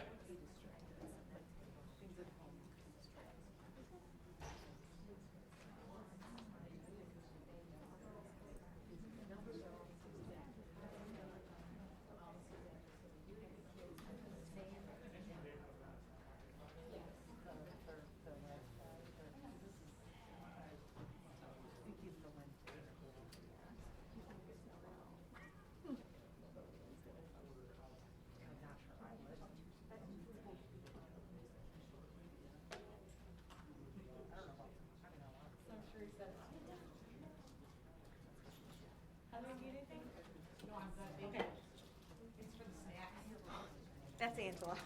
I'd like to tell you this. Just say you're welcome. Oh, yes, you're welcome anytime. In fact, you guys have enough water up here.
Well, I don't want to. The reminder, oh, I have to. Sign off. Oh, 100%. I want to see this. Set a reminder for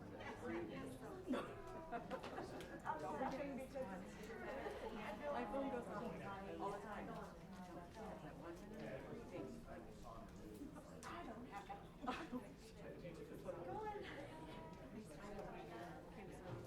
I started taking anxiety medicine. When I realized, I was like, yeah, because someone goes, you just don't feel like it's not always all day long.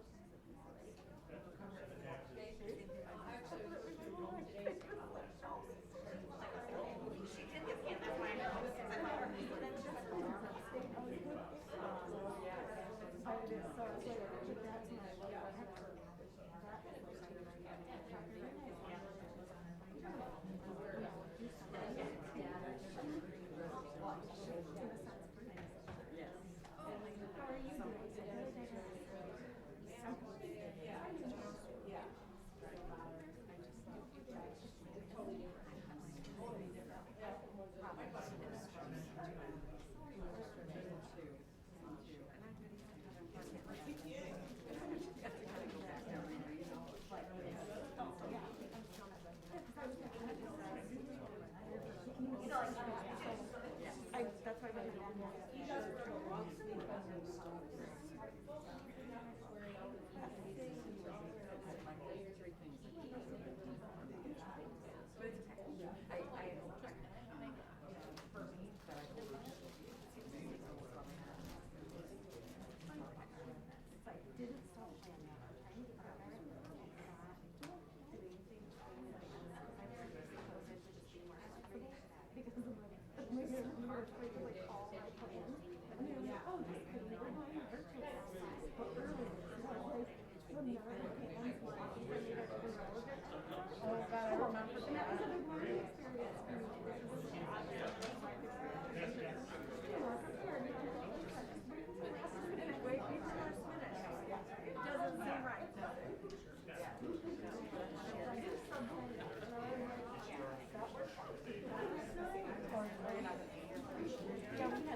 Dropping pennies and dimes. Here's a penny for your thought.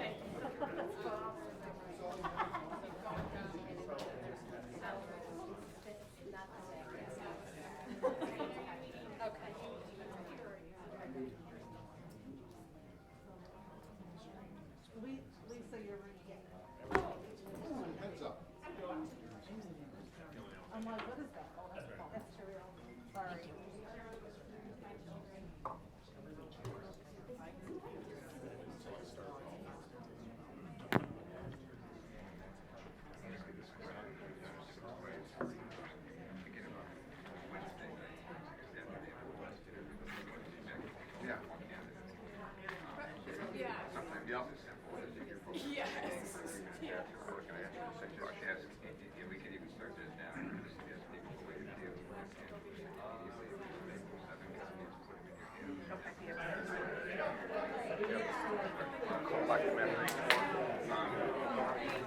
Because I don't, if anybody's gonna leave, I'd like to give them now, right? Well, right, we've got a basket there for them, they start to leave them in there already. They are? Okay. So one of the things we're talking about is at the end of every meeting, to quickly Nope, I got it. gather Okay, hot chocolate, but I got it. community response forms, run them through a copy machine, get 7 copies, so that we can immediately have those. Audacious here. Even on Wednesday, and then even on Wednesday, we have our single person run them off. Now, we're complete. We have the community's responses.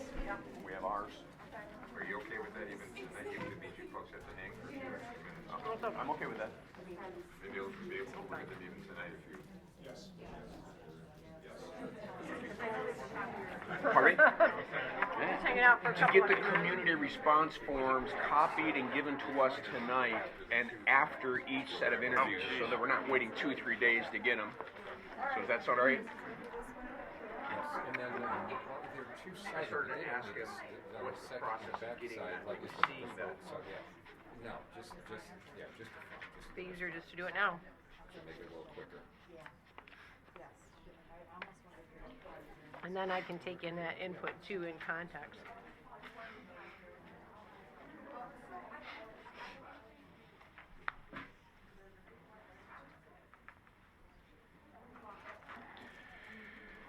All right, good evening, everyone, and we're going to try to pull ourselves back into order and get ready for our second interview.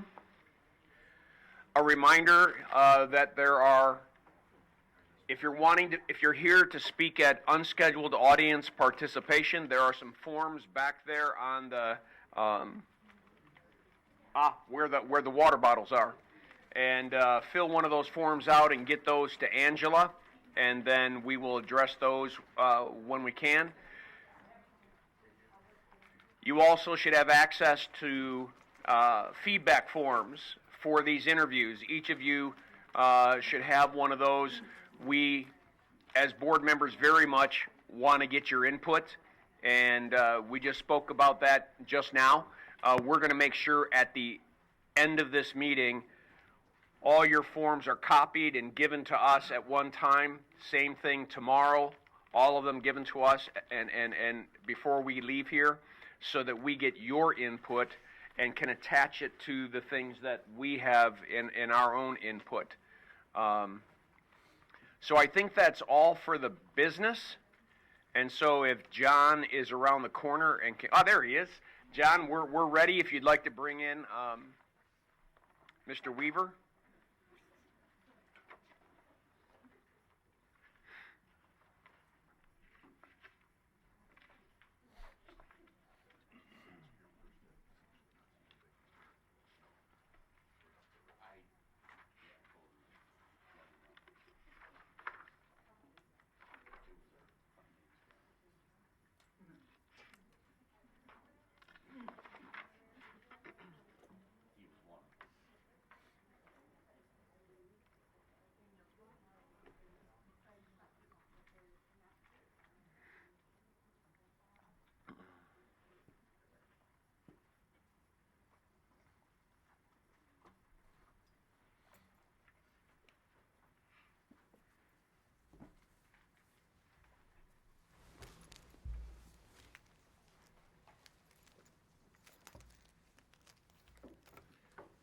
Welcome, Mr. Weaver.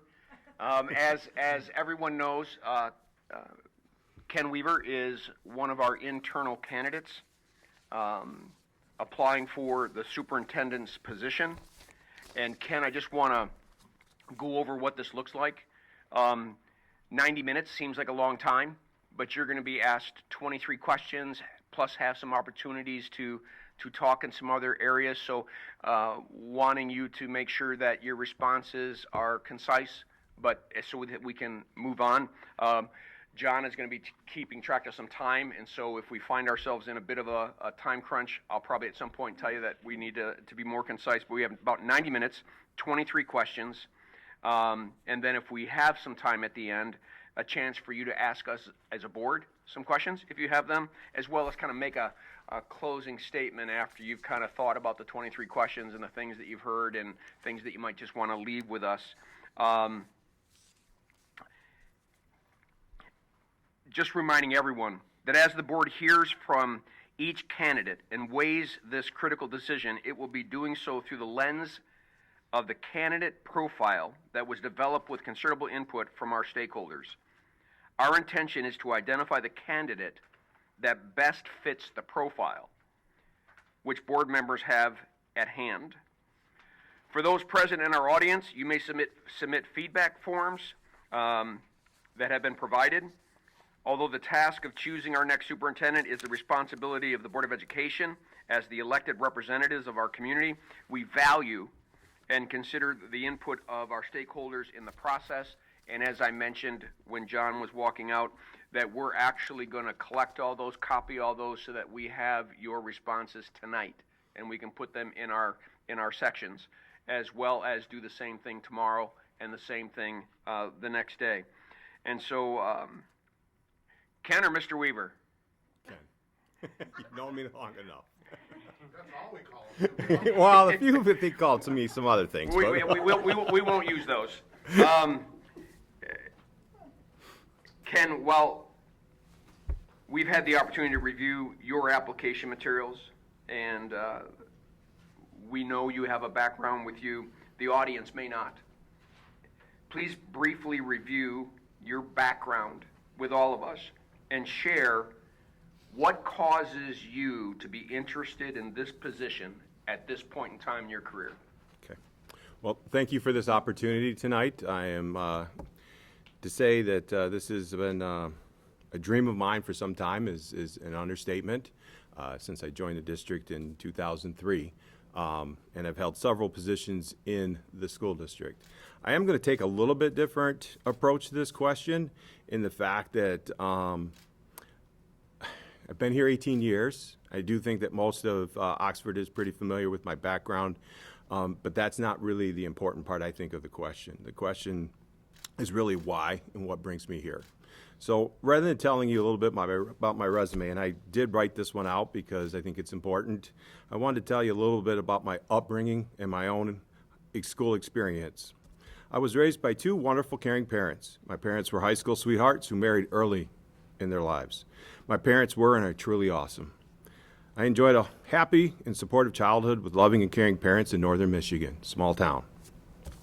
While growing up in this loving, caring, and supportive family, I was an A student up until the start of my 9th grade year. Starting in 9th grade, I changed. Having fun and playing high school football and basketball were the only things I cared about. I quit doing my homework and other assignments that I didn't think would help me. I relied on my ability to read, listen, and memorize to pass my tests and ultimately pass my classes.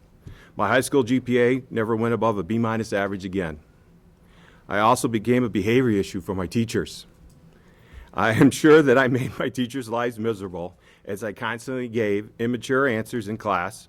I also managed to get myself in trouble quite often by making wisecracks and pulling practical jokes. During my junior year, my chemistry teacher asked me to stay after class one day. She waited for the other students to leave before speaking to me. I thought I was in trouble again. She spoke to me for about 10 minutes. 10 minutes that I'll never forget. Although at the time, I did not appreciate those 10 minutes, nor did I act on her advice. She told me how I was not utilizing my abilities and that she saw in me the vast potential that I possessed.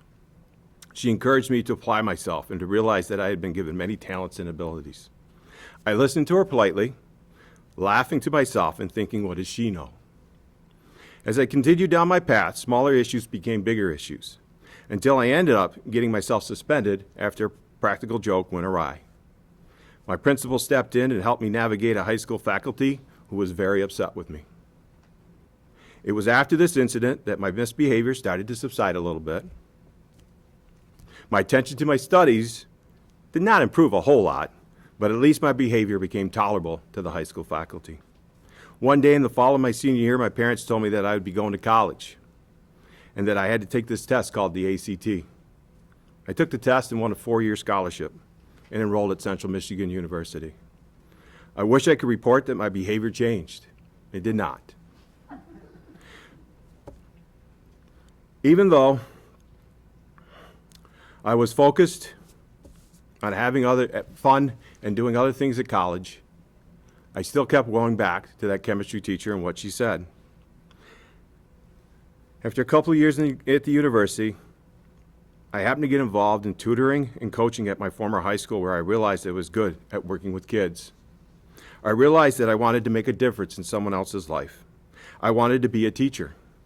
I began to take school seriously, and my grades improved dramatically, and I found my purpose and my passion. At the end of my student teaching experience during my last year at college, my supervising professor, who was also in his last year, sat down to talk to me. He said, when I first saw you, your GPA, by the way, I was much younger and with hair, better looking.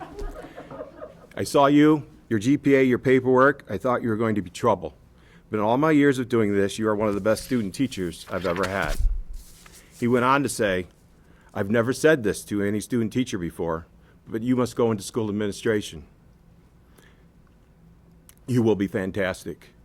At this moment, I began to realize what my chemistry teacher was talking about all those years ago. As I entered the teaching profession, I worked hard to be the best teacher I could be. I worked long hours on lesson plans, projects. I got involved in clubs, after-school activities, coaching, everything that I could, all the while trying to help students fulfill their potential. After 8 years of teaching, my school administrative team came to me and said, "You need to be a school administrator. It's time." I enrolled in a rigorous program, finished with all A's, which was quite a difference from the time before I attended school. And after completing my leadership degree, I embarked on a now more than 20-year career of being a successful school administrator. At every stop along the way, I've worked hard to improve the lives of students and staff who were entrusted to my care. I made sure they knew that I could see their potential as they learned and grew under my assistance. I never gave up on them either. It had become my mission to help others see and fulfill their potential. So why do I share my background in this manner? If someone like me, who had awesome parents, can struggle, what does that say for others? What does it say for others who think or appear to have everything together? You never know who is struggling. You never know what the story is behind that individual. I realize that education is really about helping others see and fulfill their potential. Much like my chemistry teacher, student teaching supervisor, and school administrator each had done with me. Their kind words of encouragement, their willingness to see past the rough edges and outside appearances, their ability to see the potential in me impacted my life for the better. And I don't know if they've realized what impact that has had as I've changed the lives of numerous other kids. That is the power of seeing the potential in others and seeing them fulfill it. My journey has given me the expertise, the skills, and the empathy needed to inspire our students and staff to fulfill their potential. I want to work with you as your superintendent to help our students reach and staff reach their full potential. I want to help you as board members, to bring our community together to carry out our mission to prepare students to succeed in a global society. For at this time, it will take an entire community to help our school district heal and rise up from November 30th. Together, we can make Oxford a place where all students fulfill their potential as they heal. Thank you. And I won't be as long on the other questions. No, but thank you. Thank you very much. My next question has to, it's focusing on the first 90 days, all right? So you want to hit the ground running on your first 90 days. What immediate challenges would you expect to face, and how would you go about doing it? Well, since we've been living these challenges the last 60 days, one of the first things that we have to do is make sure, well, first of all, I'd say I understand the tragedy from the perspective of a student, parent, community member, and a staff member. So I have those lenses, and as I help to prepare the high school to return, it was with that lens that we made the plans and developed them.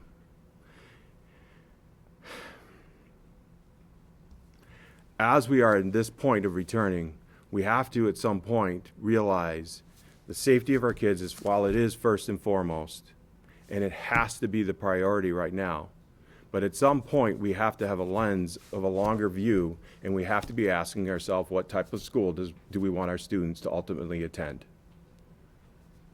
And we have to balance that with that approach to safety and make sure that we are meeting all the needs of the students. So in order to do that for the first 90 days, quite honestly, I already come with a lot of the knowledge, because trying to build that plan and trying to slowly integrate the kids back in, as I have 2 high school kids myself, I have that knowledge already built in about the district. I already have all of that. But that doesn't mean I know everything, but I do know who to tap. I do know who to ask for help. And that's what's important right now. It's not one person putting Oxford back together. It's a team. It's a team that, with cabinet, the board, and others as well, the staff, and the community and the parents. And everybody has a role to play in that as we move forward.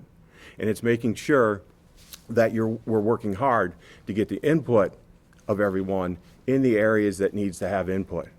That was one of the struggles that we had as we presented the plan, was everybody wanted to give input, but I've got 1,800 kids, and I look at them as my own. We've got 1,800 kids, and their needs are spread out along a vast continuum. And trying to figure out how to meet all of those needs, sometimes you can't do it completely as a committee. It would have taken way too long. And so sometimes as the leader, you have to make the decision. Sometimes as a leader, though, you get input to make the decision. And sometimes as the leader, you turn the decision over to somebody else. And sometimes you turn it over to a committee or a group at that point.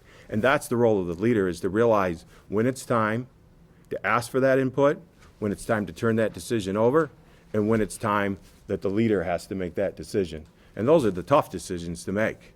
And those are the decisions that we've been making now for the last 60 days that have kept me up at night, long hours, for the last 60 days. But it's willing because I'm willing to do that because this community means so much and this school district means so much to me that it's important. Thank you. Thank you very much. The question starts, given your research of our district, given the fact that you live in our district, thinking longer term, what do you think 2 or 3 of the most critical long-term priorities of our district should be? Well, my answer 61 days ago would have been different than it is today. The sad part that I have to live with is that we were heading towards it, but wasn't there quick enough.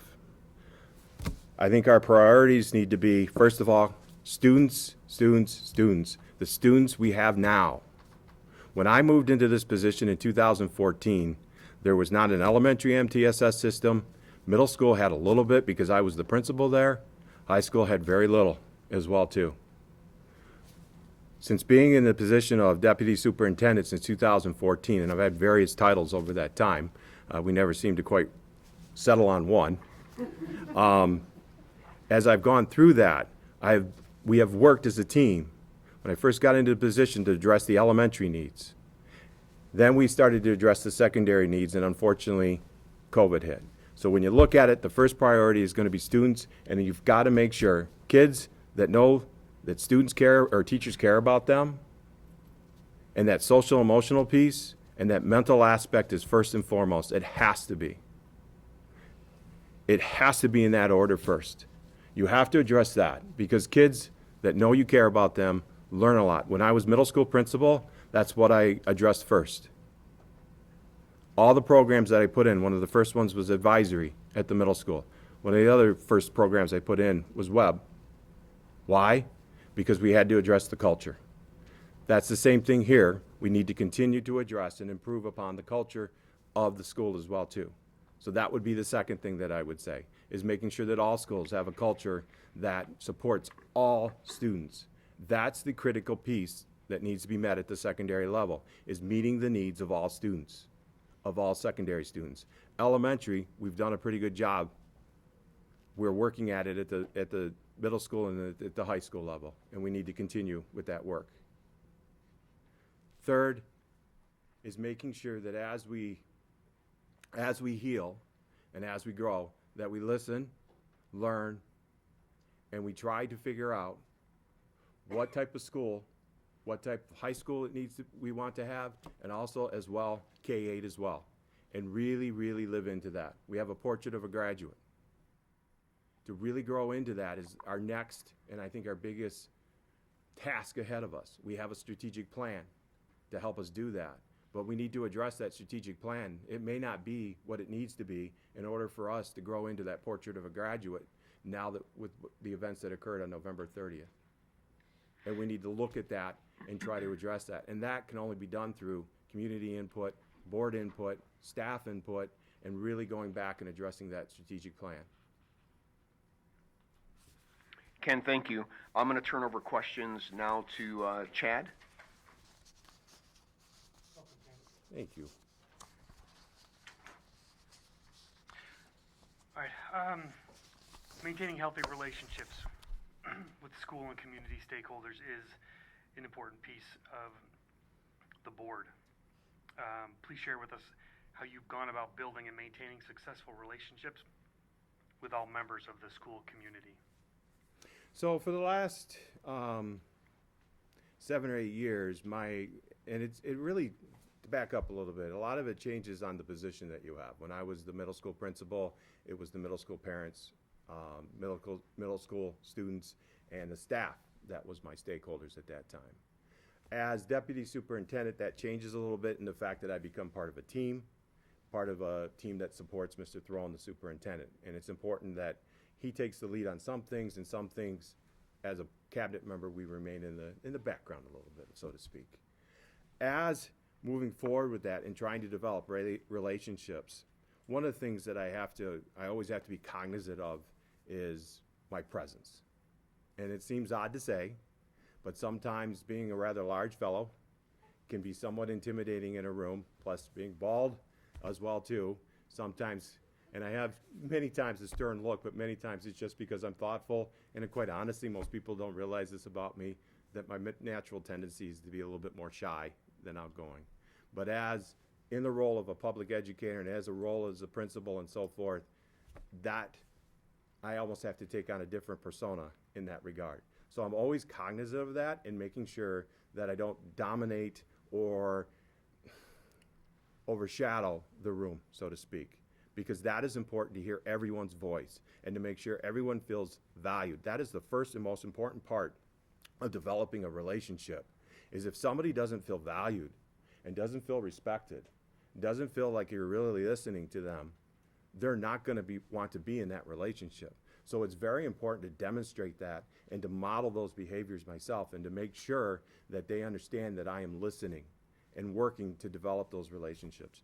As a superintendent, though, there's a whole different realm of stakeholders that you now have to build relationships with and reach out to, which I've already started. Part of working through this tragedy is I've already worked on the emergency management team with the county stakeholders, as well as working with federal grant providers to bring assistance into the community, as well as working with the National Compassion Fund to bring assistance to our families.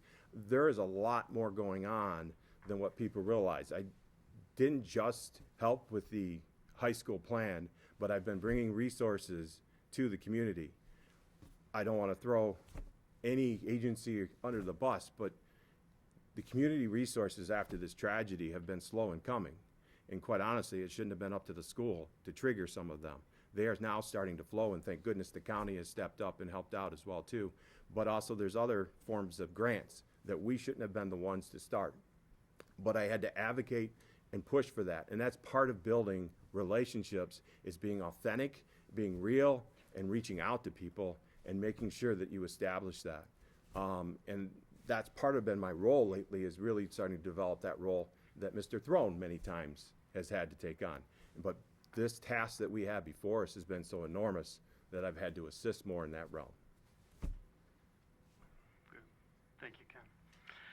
So you talked a little bit about some of those activities, community activities, where you provided leadership. Maybe you could go in a little bit deeper, whether you have some different ones to share with us, or maybe you talked to some of the same ones, but turn the lens a little bit on how the ways that benefited the district.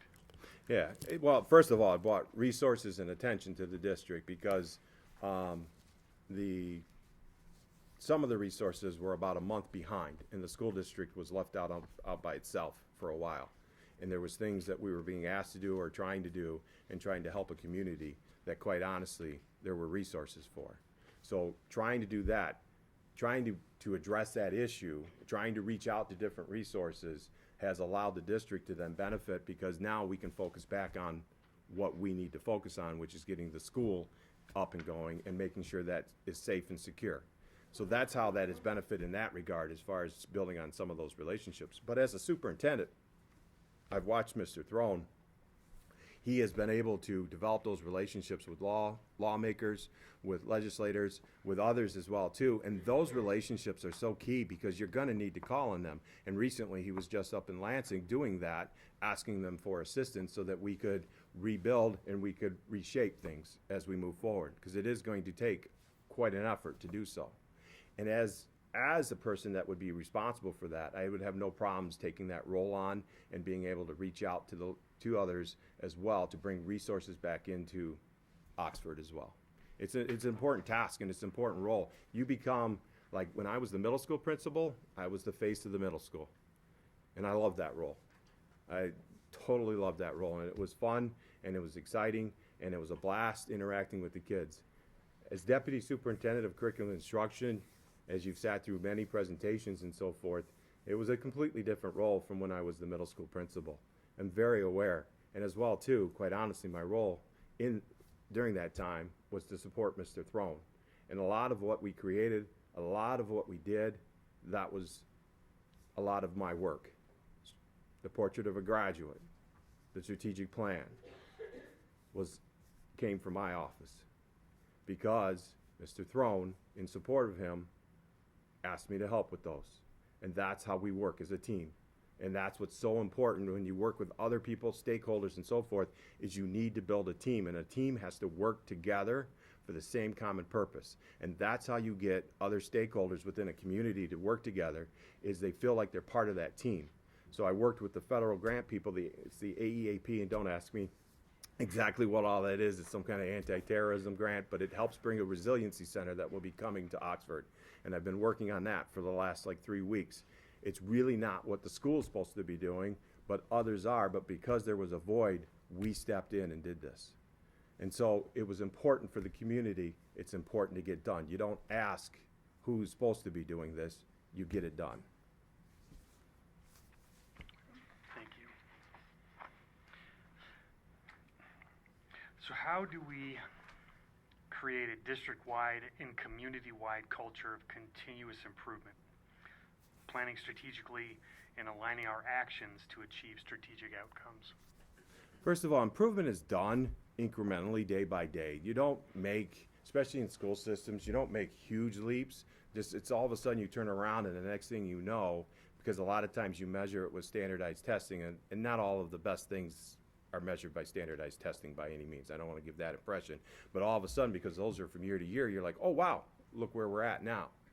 But it's really about making those small improvements and paying attention to the small details day to day, and making sure that you are improving and helping others to have that focus and that lens, that you are improving day to day and you're helping them get better. And making sure that you set the expectations. As a principal, I was clear about that. I had certain expectations and was quick to address them. At the same time, if somebody was struggling with those expectations, I was quick to support them and make sure they had the resources and everything they needed to make sure. To the point where if I had to learn the computer system or the software system, I did that so that I could be in the classroom and help them and help them get past that hurdle. So it's important that as you do things, that constant improvement, it's about a culture that develops of people as a team pulling together, and it's looking at the day-to-day practices, little by little, getting better every day. It's not about these huge leaps in practice. It's not about all of a sudden one day you're totally teaching a totally different way or anything like that, or counseling kids a different way or anything like that. It's about making sure that you're paying attention to those details, because every kid matters. And probably, and maybe the community's not quite ready to learn that, but that's one of the lessons to be taken out of November 30th, is that every kid matters. And it's important to realize that and to address all the kids' needs, and to making sure that we're able to find them and address them. And that's what that culture of constant improvement does, is you're always striving to be better. Doesn't mean you're going to be perfect. Doesn't mean that I have that expectation that we're going to be perfect, but we're always striving to be better every day. And that's all I ever asked of my staff when I was the middle school principal. I didn't ask the impossible from them. I just asked them to be a little better each day. And they did it, and they responded because they knew I was doing the same thing. You have to model that behavior. If you don't yourself, keep up in current practices, if you don't read, if you don't learn, if you're not sitting in PD, learning and taking notes, why would you expect your teachers to do that? You have to model that behavior. You have to be the lead learner when you're the principal or the leader of a building or of a school district. And that eyes are on you, and every minute of every day, you have to be modeling that behavior. It wasn't a coincidence that I was first one in and last one out when I was middle school principal. I never asked anybody to work any harder than what I did. And I didn't ask them to work as hard as I did. But they were willing to work hard for me because they knew I put in the work. I put in the effort, and I cared about them. Because that's how a staff knows what you're really about, is that you put kids first. And that's important for them to understand that. When they see you putting that as a leader, kids first, staff is wonderful. Always is. My gosh, we got a wonderful staff. But it helps focus, because that's where systemic change comes from. Hopefully I answered your question. Thank you, sir. Mr. Bailey. All right, I want to switch gears and go a little towards the finance side of things. Talk to us a little bit about your experience with budget development, financial management, and especially making difficult budget cuts.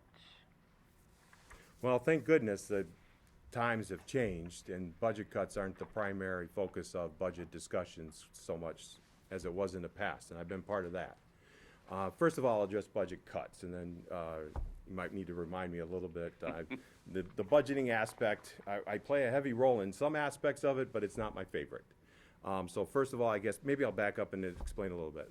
I handle all the at-risk funds, which is over $1 million. I handle the curriculum budget along with Mrs. Concha Collins, both of us together, which is $1 million or so. Then as well, I handle all of the Title I, II, and III, and Title IV funds, as well as other funds, small grants that come in. At one point, I was even budgeting the robotics grant, which I finally gave over to Mrs. Butts and said, I don't have enough time anymore. I've got to give something up.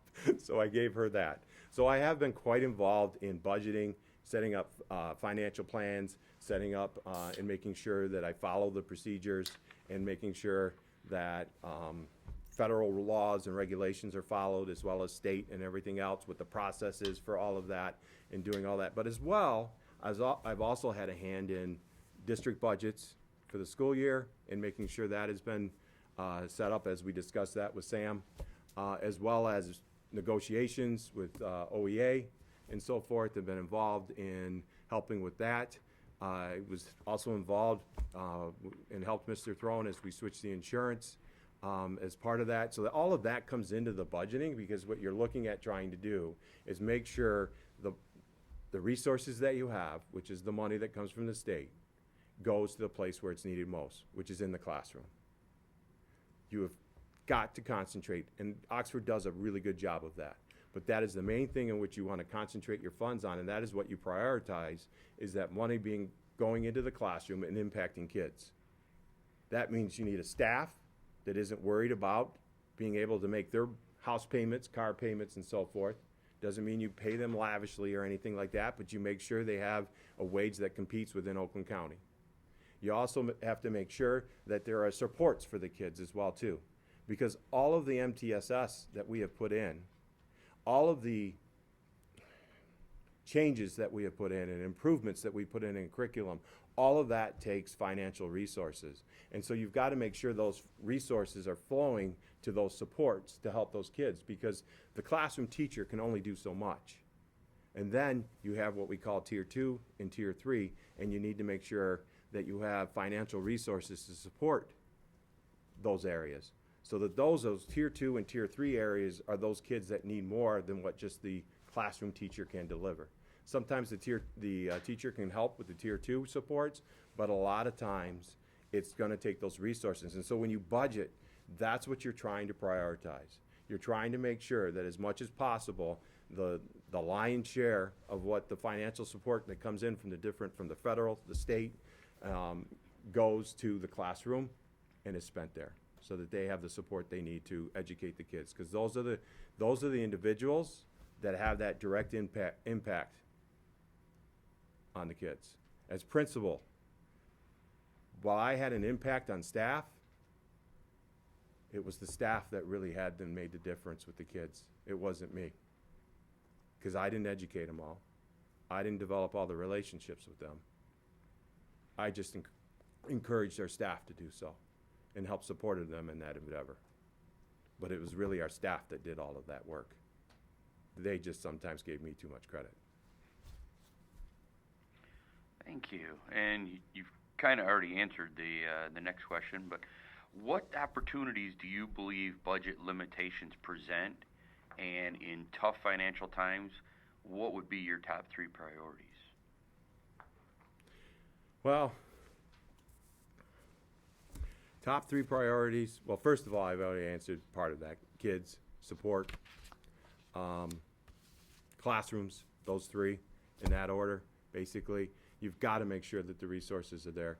Opportunities allow you, when you do have tough financials, I think that is one thing that Oxford has excelled in. And I've been grateful to be able to help with that and see some of the examples with looking at other areas to bring in kids and so forth, and to be able to educate kids in a sound manner, in a excellent manner, while still being somewhat affordable and trying to deliver those services such as OVA. We also developed many programs under the previous superintendent as well too, to try to attract students and trying to keep kids coming to this district and kind of keep ourselves fresh and new. So there's opportunities in those budget areas. Quite honestly, I'm grateful for not having those challenges anymore. Those were not fun times to try to figure out how to keep teachers with a livable wage, still meeting kids' needs, and still trying to deliver the best education that we can. So that is one of the things that has changed since then, is that probably the question should be, what do you do with having more money? And what can you do? And how do you get out of that mode of always looking to be frugal and start to realize, hey, you can put in more resources. You can put in more supports. We had a long stretch, 10 years. I mean, I was here when we were, $450 per pupil was cut in 1 year. That was devastating. Devastating. And trying to figure out how to do that and still deliver services. We've had 10 years of that. And it's only been the last 2 or 3 years that we've started to come out of this and we've started to see the resources flow. And for some reasons, it's sometimes hard, and we have these discussions at cabinet because I've had 10, 12 years of, I guess, scars of all of that, yeah, we have resources now, and we need to spend more, and we need to address certain areas. And that's what we're doing. And that's what we've been doing. You saw the FSLs would be a prime example of that. Thank you. So what are some ideas that you would explore to raise money for the district? Have you had success in procuring additional funds? So there's a lot of grants out there. Unfortunately, many times we do not usually generally qualify. That's always been a frustration due to our demographics, our status, although most people don't realize that, you know, it's tough being, we are at the state lowest funding per pupil in one of the most expensive counties in Michigan, and I think we're 27th. I think it's us and South Lyon that run 27th and 28th in per pupil funding. So it's very hard sometimes trying to keep up and trying to keep a teaching staff and trying to keep a professional staff when they know they can go 3 miles down the road or 5 miles down the road and have a better opportunity for financial security. So that's important to realize and try to keep that aspect in mind as you go forward. Can you repeat the question again? What ideas might you explore to raise money for the district, and have you had success in procuring additional funds? So yes, OVA, I mean, but at the same time, one of the things I'm proud about OVA, when I came over to this position, I was not well-versed in virtual learning. Mrs. Shell will tell you. I had a lot of learning to do, a lot. And it's complicated over there. but I've appreciated the journey. Just like when I became deputy superintendent, I had a lot of learning to do at the elementary level. I mean, I read book after book about how to teach kids read so that I could have a conversation with reading specialists. It's the same thing with OVA. And what I'm most proud about is, in working with Mrs. Shell, is that we've been able to look for different opportunities to explore revenue, but we do it with excellence. We do it with running a program that kids complete classes, kids graduate from, and it's not anything that I would ever hesitate to brag about. OVA has been something that has just been a great example of how to educate kids online with the support of their parents, and that's always important to realize. That's one of the things that's always very important about online learning, and a lot of parents don't always realize. It is a partnership. It truly is a partnership. When you send your kid in seated, it's a little bit, yeah, you can kind of sit back maybe a little bit more. Depends on the kid, though, I've also found, too. I found that out with my own kids. Some you can sit back a little bit more, and some you got to be a little more involved. Yes, you do. But with online, you have to be really involved. So that partnership has been extremely important. So that's another area. Grants are another that I've obviously had a lot of experience writing and developing, as well as you could look at other ways that saving money is maybe some partnerships with some other districts and so forth. Thank you. I will turn it over to Schaefer. I feel like over what's been going on in our district these last 60 days, I'm sure that you're gonna be able to reference this. You know, superintendent's cabinet, Tim, all of you guys have been faced with so many challenges of making decisions. A right answer, a perfect answer. There's just been one direction this way and one direction the other way. Members of the community that are just right down the middle. Talk about, or even just explain more about a time when you were faced with a difficult situation where you knew there would be, you know, a group of people obviously on one side happy and the other side not happy, and kind of what you did with that, and you know, how did you kind of go about making that decision, and then on the aftermath, kind of getting everybody else to get on board. Well, I'm going to use the example of COVID. Yeah. In July of that year, we got the state's plan, and I think it was 2021 was the year I'm using as an example. They all start to get a little old, and things start to run together a little bit, so just bear with me. I think it was, 2020. In July of that year, we got the instructions from the state on how to open up, and when we started talking about it, Mr. Throne was out of the state, and it was just myself and cabinet, and I led us through dissecting that plan and taking it apart. So we did it as a team. It took us 2 days to go through that. And we had made the commitment together as a team that we were going to come back in person, come hell or high water, basically. We were adamant that we were going to be able to do that.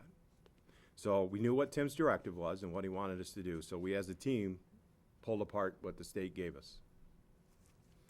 We got it all set up. We started figuring out what we needed to order. I helped set that up and got that ready as to how much. I never bought so much plastic in my life. I mean, it was unreal. And masks.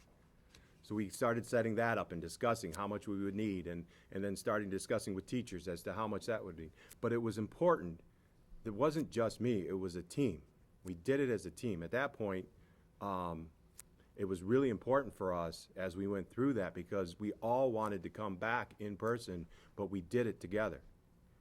I just happened to be, because I'm deputy superintendent, the one leading the team. I didn't have all the great ideas, but I relied on ourselves as a team to develop the plan.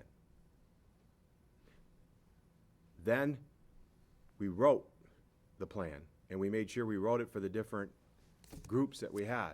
Now, I wrote a good bit of it, most of it actually, and then helped having editors as we wrote the plan and got ready to communicate. I wrote the communication plan and how it was going to roll out to principals. Made sure we had a standard PowerPoint that it would go through so that everything was systematized, because we realized quickly that if all our schools were on different plans or different systems, that parents, if they had a kid at more than one school, would quickly see that there wasn't consistency, because it was already pretty contentious as to whether or not, A, we should be going back, B, the whole issue with the mask and everything else. C, the staff was very worried as well too. And with good reason. And everyone's got to remember, now we know so much more about COVID and everything else, but back then we didn't know. And our hospitals and so forth didn't know how to fight it very effectively. And we're losing the battles most often. So we set it up, we communicated it well, we made sure that all groups had communication, we made sure it was systematized, got people set up, got Jill set up, and she did a fantastic job of organizing things and setting up the quarantine process and getting that set up as well too. But we did it as a team. That's what's important when you face those situations that are going to, especially could have the potential for pulling apart a community. You've got to face it as a team and you've got to stick together. Now, when we're in that environment, I've always ran when I was a middle school principal, as well as when in that situation, we're going to discuss things. And it isn't just Ken's way, it isn't just one way, but every idea has to be considered. As my principals know, and they've all had the pleasure of me playing devil's advocate, and I do it quite often with them, but I think it's extremely important. Because if you just have a group and you all think the same, and you all start heading down one path, and you don't consider the alternatives, you don't get the best ideas. Probably the one thing I took from Dr. Skilling is, I forget how he said it, but it's steel sharpens steel. And I do believe that when you're in leadership positions, you can't be challenged or frightened by others' ideas. You have to rely on each other. And you have to rely on others, because your job as a leader is not to have the right idea or be the sharpest stick in the bunch, but your job as a leader is to recognize who is the sharpest stick in the bunch. Because sometimes it might be you, sometimes it might be you, and sometimes it might be you. And then sometimes it may be me. But it's important for us to realize that as leaders, that it's not about our ideas, it's not about our egos. It's about working together as a team, and I've always worked that way. You can ask any one of my principals, any one of them. You can ask the high school administration. That high school plan coming back, that wasn't what it was by me. I worked with several people on it. Mr. Gibbons, obviously the high school administration, and many others had input into that. I would have liked to have gotten more, but we also had to get the kids back in, and we also had to address it with the mental health experts. Because I learned very quickly in my own situation, you got to take advice from the mental health experts in certain situations, especially with trauma. Hopefully, I answered the question. No, you did, thank you. Yeah, I'm totally with you. My parents always said, if you're the smart, the wrong word. You never got this way when you said. You always want to grow. Oh, sorry. Well, there was a reason. Point taken. Right. How do you lead without having official authority over people that might be involved? Well, I think it's important to lead by example, and I've always tried to do that. I think being authentic, people want people to lead, and sometimes that can become a problem because they then give up their own agency. And so you've got to be careful of that as well too, and making sure that people understand and follow the right leaders. Your actions speak louder than your words. And that is something I've lived by and will continue to live by, and every day, every minute. You cannot say one thing and do another. So when you're not in an official leadership capacity, you've got to make sure that if you need to lead in those cases, that the way you do that is by building social capital, and you do that by being authentic, by being an example, and what you say, you do, and what you do, you say. Those have got to line up. And the other thing, too, is make sure you value everybody's input as well, too. Nobody wants to, that is like the first thing that puts people off, is if they don't feel their opinions are being heard, their ideas are being heard, or given any credence. And another way to build leadership in those situations is to build off of other ideas. To use part of somebody else's idea, that's a pretty good start, and build off of it, so that you get to even better. There's ways to do that. And one of the things I forgot to mention as well, too, is just listen, actively listen. It's important that you hear, and there's skills and tips for that, like repeating back asking the question to be repeated. It's important to make sure that you do those things so that as you interact, people feel like they're being heard. If people see that, those are natural leadership skills that people then look to and trust in and expect you to lead at that point, whether you have the official title or not. Because it's not the title that matters. You can have the title and not be a leader. I've seen that many times. But it's important to realize, and that's where, you got to check your ego at the door and make sure you do what's best. And in this case, what's best for the kids.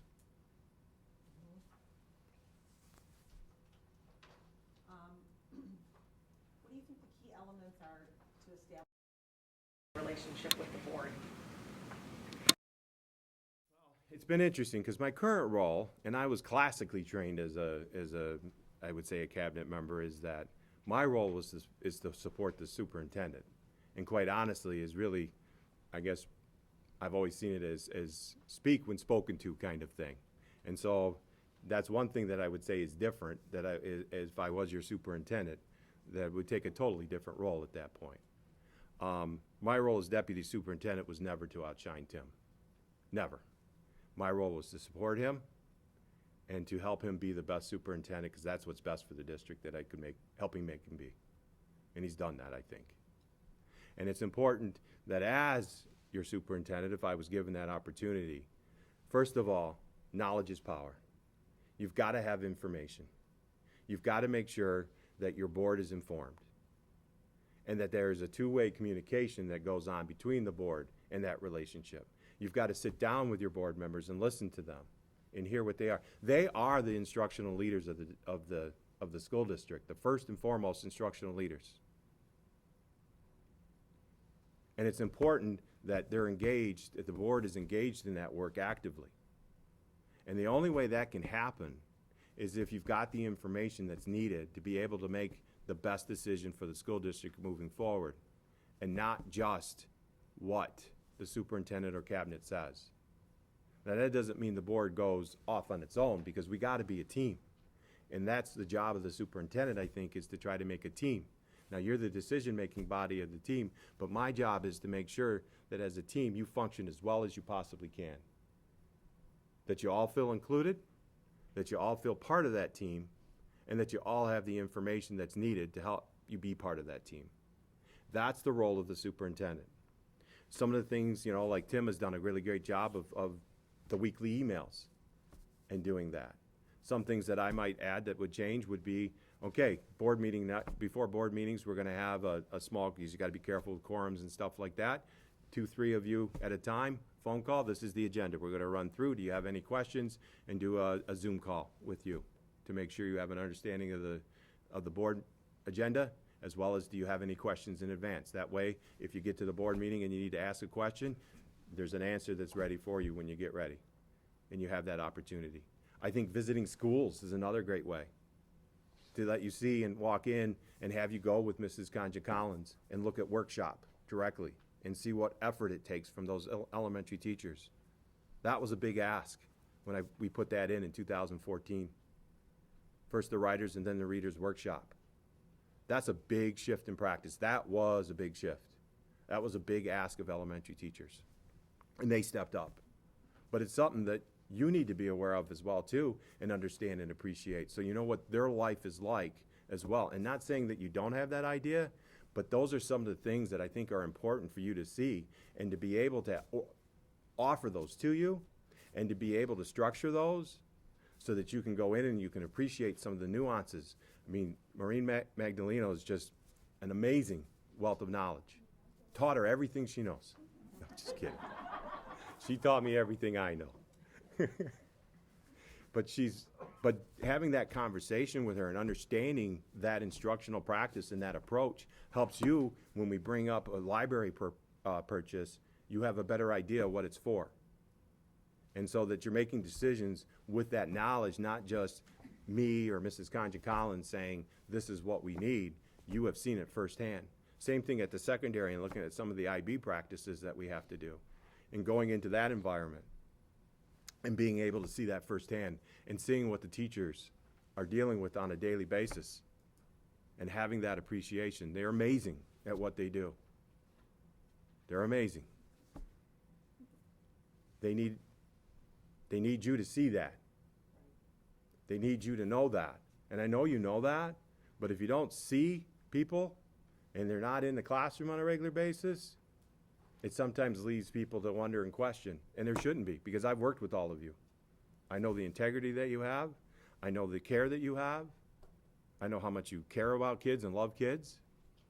I've had individual conversations with each of you. Teachers need to know that too. And the way they know that is by having you in the classroom and having you visit. Now that doesn't mean unstructured, because I'm going to tell you what, as a principal, that would send me over the edge to have a board member in there without knowing and without being structured. Because it's like, oh my gosh, what am I in trouble for? And so it's got to be structured. And that's what I would ask. Now, if you're volunteering, that's a different story. Completely different. But that's just one of the ways in which I would see that relationship flourishing and continuing to grow. Mr. Throne has done a great job with building Team O. It's something that needs to continue, because when I came over in 2014, there was no Team O. And I had a private conversation with him, and I said to Mr. Throne at that time, you've got 1 year. You've got 1 year to change this culture, or else I'm gone. Because I ain't living this life anymore. And he did it. And I want to continue that. And I want to honor that work that he's done. Because it's important.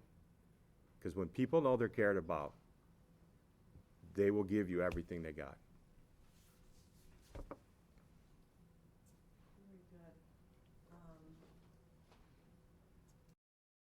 Very good. I personally think you kind of answered the next question, but I'll read it. Given what you know, or what you already know about our district, what do you believe our vision is for our future should be, and how might you engage the entire district in pursuit of this vision?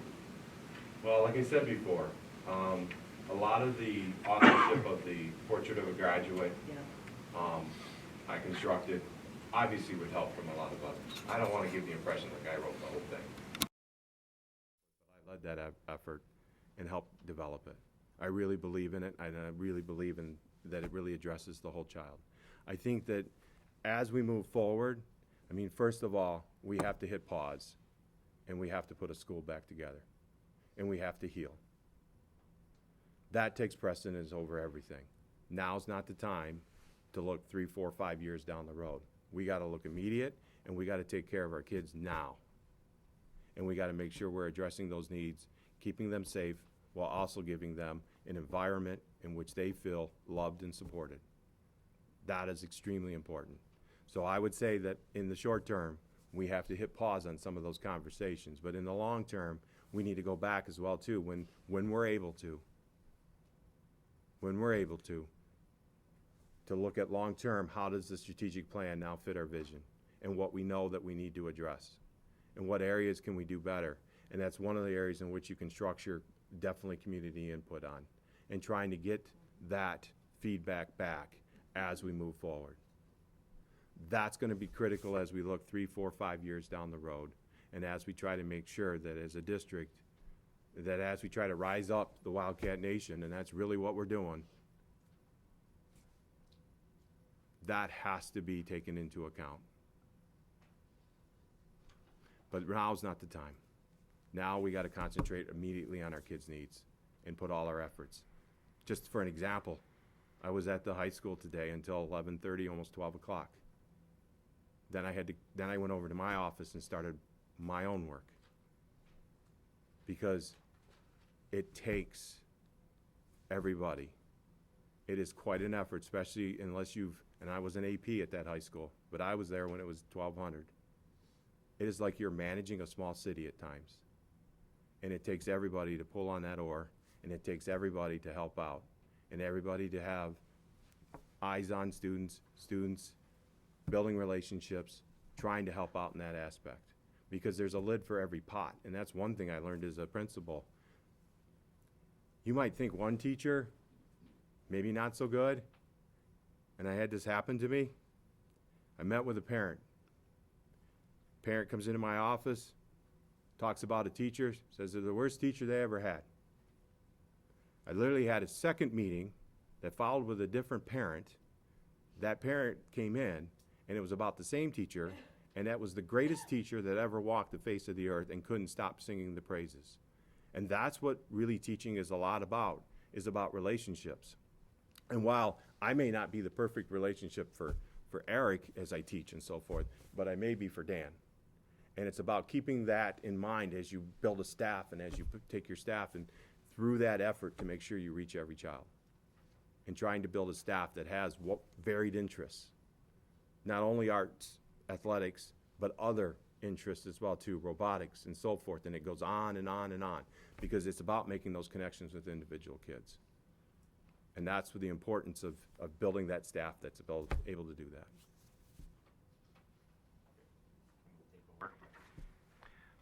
Please give us an example of educational change or reform that you have initiated that's led to improvements in student learning. Okay. Well, when I took over the middle school in gosh, it's been forever ago now, 2006, the middle school did not always have the greatest reputation and was in the bottom third of student achievement scores in the county. Time I left, we were in the top third, and I had more than a few people say that it was an excellent school. And why I bring that up, that wasn't me, and just like before, all I did was kind of help point the direction and help put the right people in the room and bring in the programs, find the resources. It was the staff, because the staff was essentially the same. There was only a few people that changed, but it was the staff that made all the difference. It's about inspiring others to fulfill their potential, as I said in the first part of my question. And that's what student achievement is. Same thing. It's about dressing every child and realizing every child is important and trying to address all of their needs and trying to figure out how you can do that as best as possible.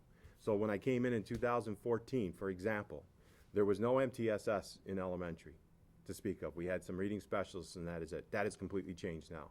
We have a K-8 MTSS system that we've been asked, I don't know how many different times, to present at different conferences.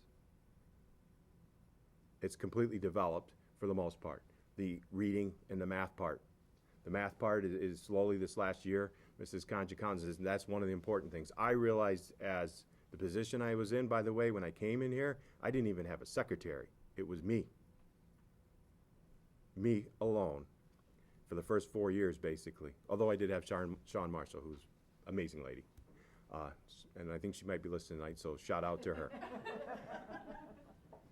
I don't want to forget her, because they're all important. Yes, she did. She was fantastic. But it was important for me to realize that despite all of my reading and all of my efforts, I could only take elementary so far, and that we needed an elementary person. And so that's why in 2018 I went to Tim and said, I need help. First of all, my wife wanted me back on the weekends, and that was important. But secondly, I also realized there was only so far I could take elementary. Like, you can only read about it so much. You actually have to do it too. And I didn't have that opportunity. I was a high school teacher and a middle school assistant principal and a high school assistant principal and a middle school principal. I never taught elementary. Now I can appreciate and I have a pretty good idea, and I think Mrs. Magdaleno would say I could hold my own in a lot of those literacy conversations, but it's a big difference from doing. And that part of doing student achievement was important because our third grade reading scores were not where they needed to be. And so in changing all of that and putting in the MTSS, and right before COVID hit, and we have had like some of the worst luck, our third grade scores improved dramatically. They finally started to show because we did most of our effort K2 in trying to build up the foundation. But then we've had this thing called COVID, and it kind of has been the bane of my existence, basically. It shut us down for about 2.5 years. And we were just starting this year. And now, obviously, November 30th changed a lot of priorities as well, too. Another question for you. What's the risk you have taken to do what's right for children?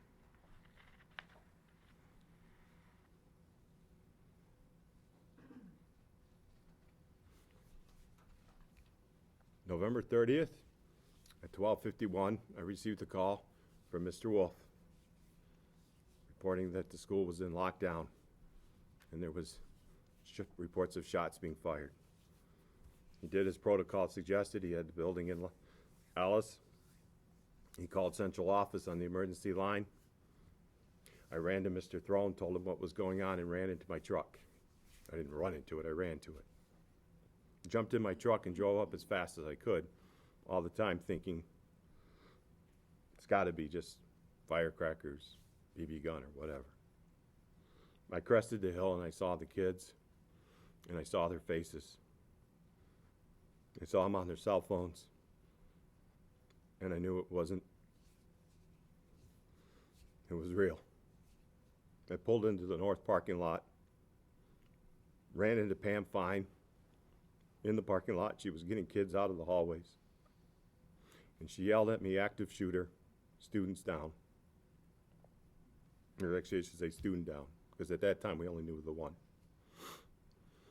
I then saw Mr. Noose on the side of the building. I ran and ran into the building. I witnessed high school administration standing in the hallway, trying to assist the student in performing life-saving.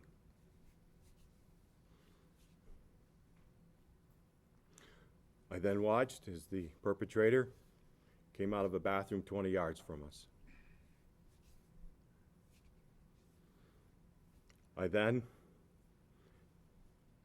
had to witness other things that I'm going to stop the story at this point, out of respect for those families and those children. I thought the day my mom died was the worst day of my life.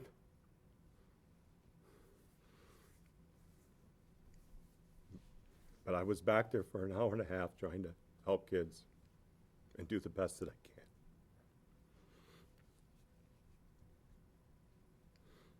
I will say, the next day I had to walk into that building and walk through with a contractor and start planning for the return of school.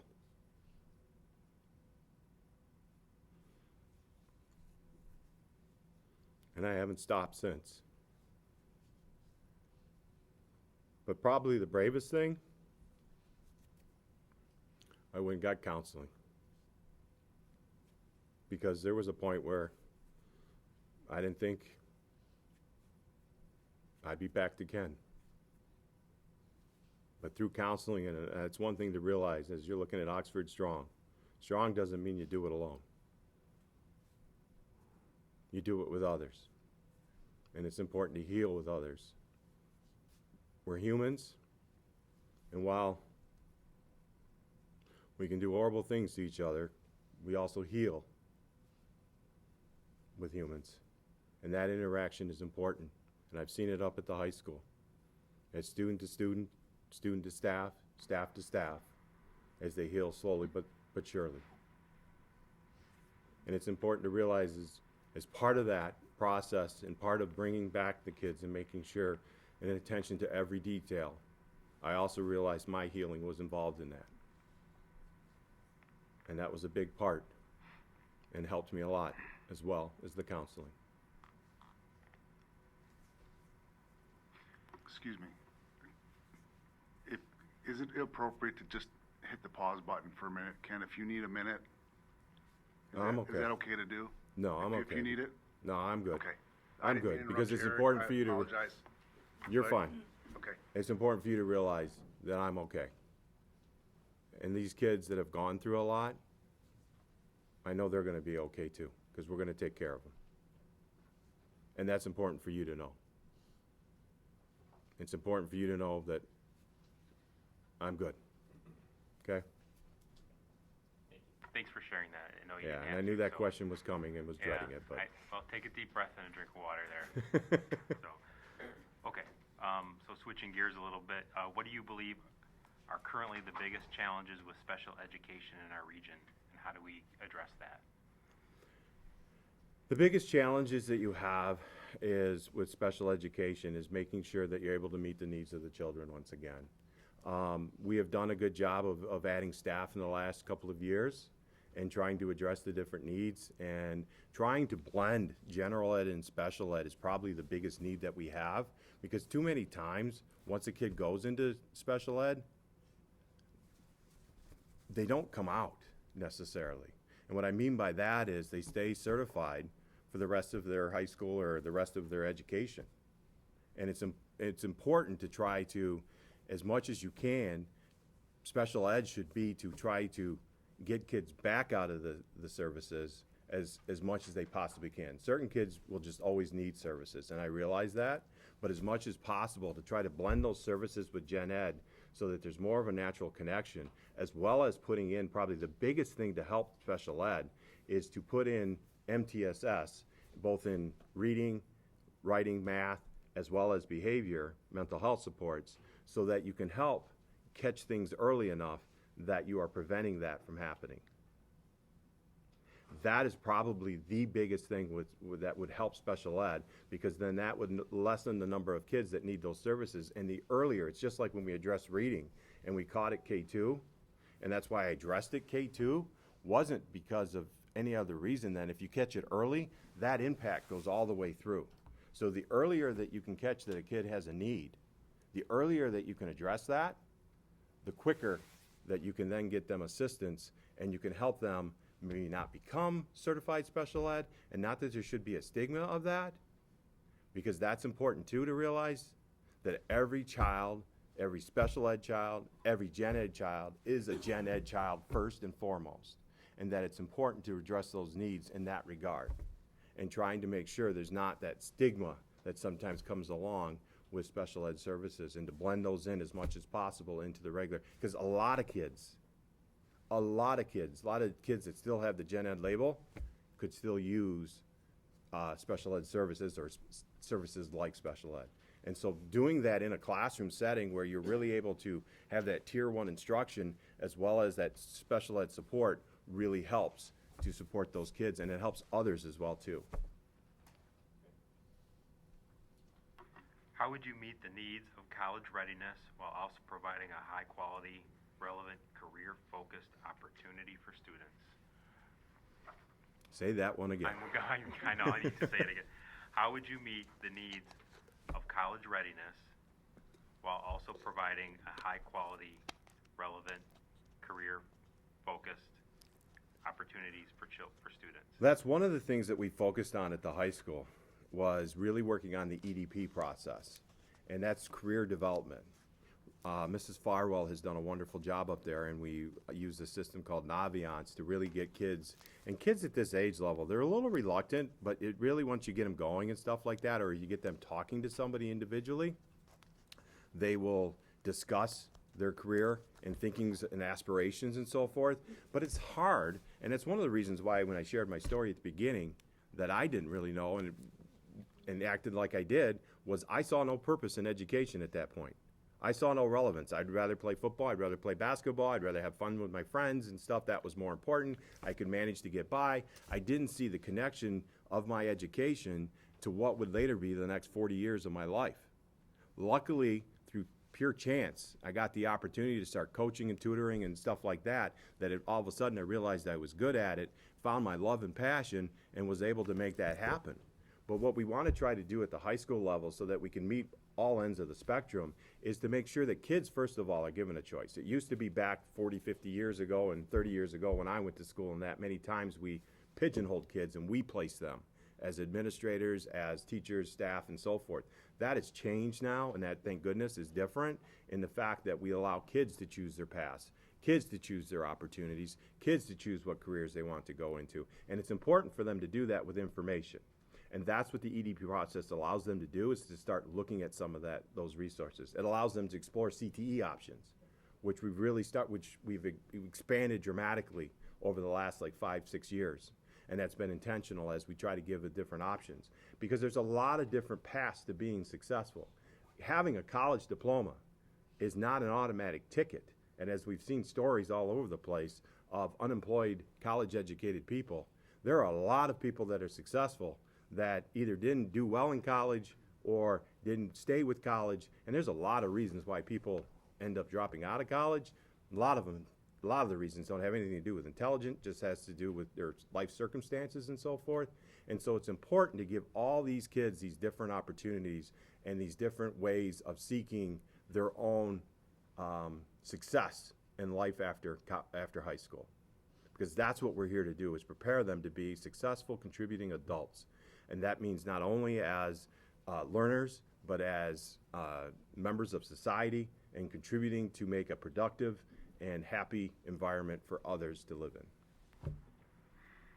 Hey, Ken, as we transition to Dan, we've got about 18 minutes left. Sure. And so we got 6 questions, plus a couple spots for some open communication. So go quick. I want to make sure that we get to the end, and that you have an opportunity to say some things at the end if you choose to. So, Dan? Ken, thanks. Appreciate it. In your role, you don't really deal a whole lot as a primary function of the political. You do a little, as you stated. What is your biggest concern regarding political climate of education in Michigan?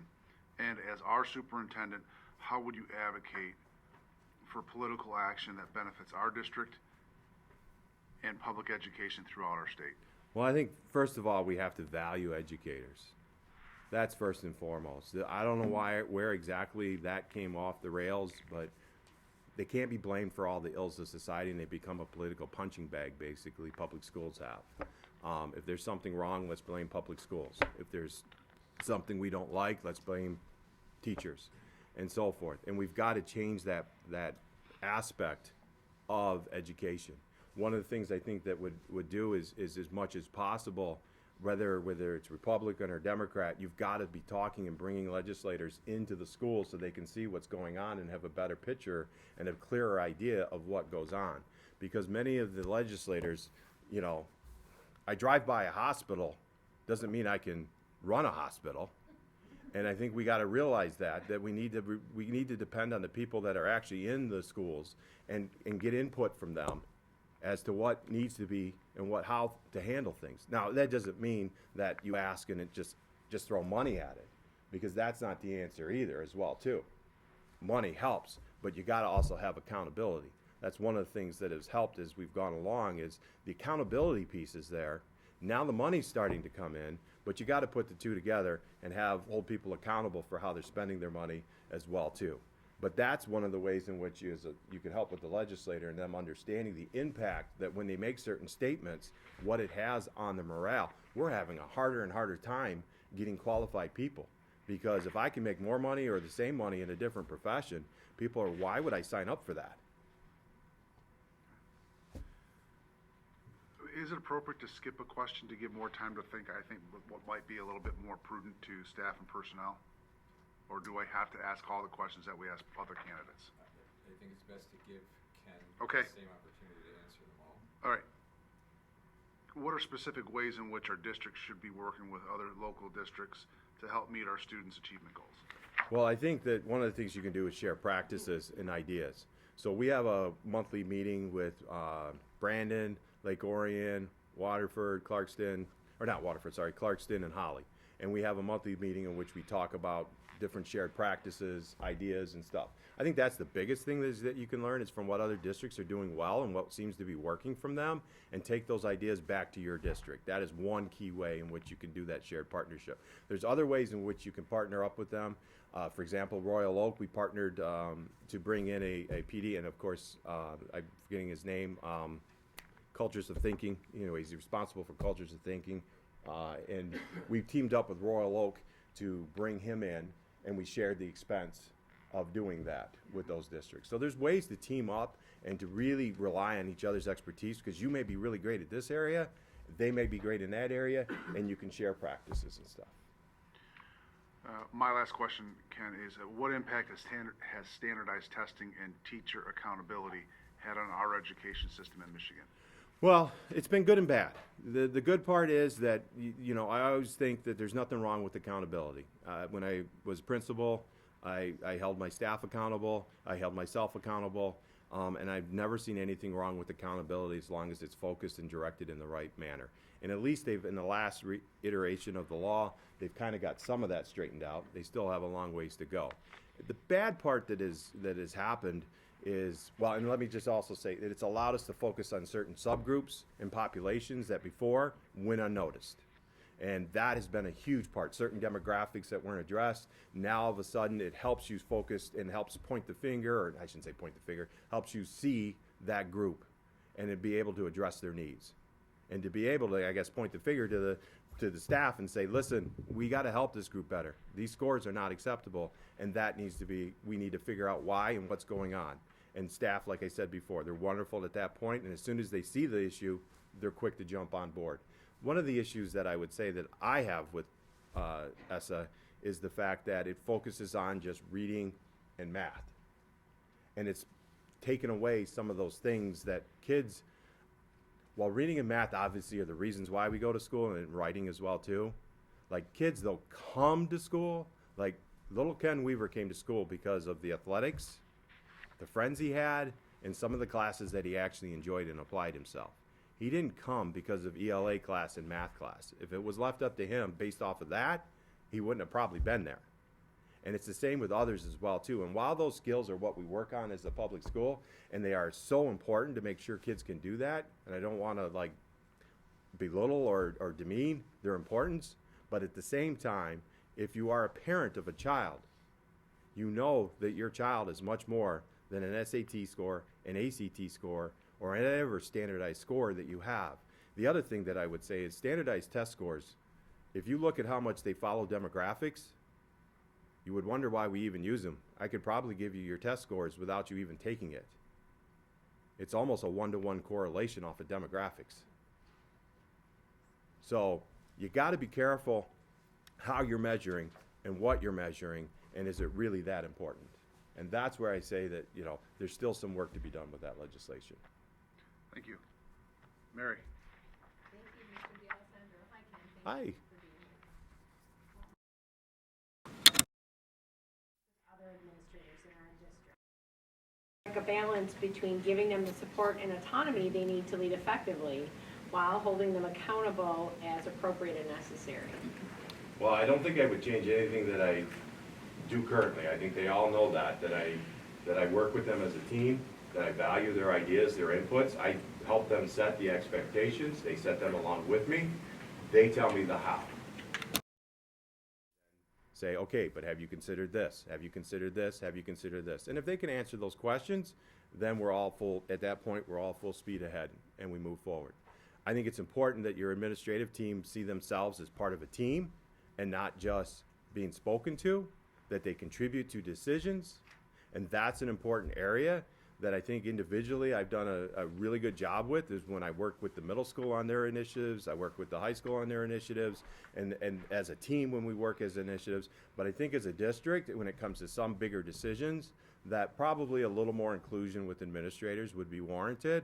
But at the same time, like I said before, there are decisions that cabinet has to make, and there's decisions that ad team, which is the bigger extension of cabinet, and all the administrators make.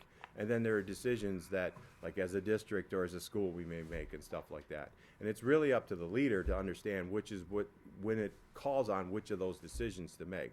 And I think as being like the superintendent at that point, I think it's very important to build culture. When I was principal, we did all sorts of activities to build culture, fun activities, engaged in all sorts of fun activities, played with the kids in basketball and volleyball, and did all those things to do culture. We had our own on PD, we had scavenger hunts, and we did different things to also build culture. Culture is so important, and I would continue that culture that has already been established through TMO, because that is so important. And many of us identify with that TMO, and we feel, and we have a good feeling about it, and it helps us to be able to feel part of a team, and that's the most important thing. We had about 9 minutes left. 2 questions for Mary, and then a couple spots where you can speak a little more. Okay. So let's be brief on these next 2 so you get to those others. All right. What would you suggest in terms of a comprehensive professional development plan for our educators? What would be the key priority areas as well as the delivery system? Well, I think if I was an outsider coming in, I'd answer this question a lot differently, because I think, first of all, you have to do a needs assessment. And I think, given the current circumstances and that everything has happened, I think we have to hit the reset button in some ways and do a needs assessment now as to what are the needs of the teachers and other professional staff. So one of the worst things that you can do as a new leader, or as somebody, as a principal or anything like that, is to come in and present yourself as having all of the answers. It doesn't matter that I'm still in the district and I have a pretty good idea, but if I don't take input, because Tim's leadership is different than my leadership, and those needs are going to change with my leadership. It may not be the same as what they would have said with Tim at the helm. So there's got to be a period of time where you listen to your stakeholders, listen to your staff to get input on that. And a lot of times, you don't come in with a comprehensive PD plan, because elementary is not the same as secondary. It's not the same as middle school. They're all different. And so it's not a one-size-fits-all. So you really need to come in, and the delivery model needs to be one that fits the needs of the staff and what their needs are. You wouldn't have PD the same at OVA as you would at the high school. So you really have to tailor individual plans. I'm more about, when I sit down with and work on school improvement tasks, we work the certain buildings separate. I work with Bridges and Crossroads separately from OVA, which then I work separately with the middle school and the high school, because they have different needs. Middle school and high school are IB, so we work on those needs. Now, given the events of November 30th, we need to readjust and look at different priorities for the next probably 2 years. We'll be changing those and looking at that. And that's where we need to do the needs assessment and see what are those priorities that the district needs at that point. So it wouldn't be one where I wouldn't want to ever think that I could come in and, yep, I've got all the answers. I've told you that before. It's something that you have to build together. So it wouldn't be something that I bring to the district, but I do know how to build PD plans. I've been doing it for a long time. Thank you. Please describe your experience with labor relations and negotiations, highlighting how you have been able to reach agreements that are fair for everyone without compromising too much simply to avoid conflict. Also, in one word, how would the president of your teachers union describe you? Do you want to answer that? Andy's here. Okay, well, the one word means I can't lie. No, what I would say is probably, and I don't know that it's one word, but I would say that he'd say I put kids first. We've always had a good relationship. We've always been able to work things out, but he also knows that at the end of it, my decisions will be made on what is best for kids first, and then staff as well too. Because you can't just do kids first at the expense of the staff, because that isn't going to work either. But you got to make sure you balance it. So it's important, and I know it's cheating a little bit, and it's not one word, but I would say he would say that I put kids first. Okay. My experience with negotiations and so forth, I've been involved in all the contract negotiations. I've been part of sitting at the table. I've been involved with sitting with Mr. Gibbons and talking independently of sitting at the table on different issues and things that come up. I don't see any reason why that wouldn't continue and be productive, because it is in the best interest of the school district to have a teachers group that is satisfied, that is taken care of, and feels like they're appreciated. And money isn't everything, but it is one way to make sure they understand that they are appreciated, but there's many other ways as well too. And that's one thing that I've always been able to do, is make sure my staff felt that I appreciated their efforts and that I know what they're doing. I lived their life. I was a classroom teacher for a long number of years, and I know what they go through. I know what it means to be correcting English assignments on a weekend as you're sitting there trying to watch a little football while you're grading 180 papers. And I know what that life is like.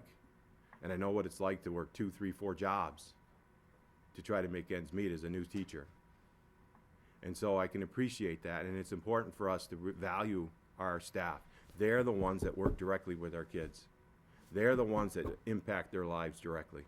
They're the ones that can change lives. Just like in mine, it was teachers that made that difference in my life.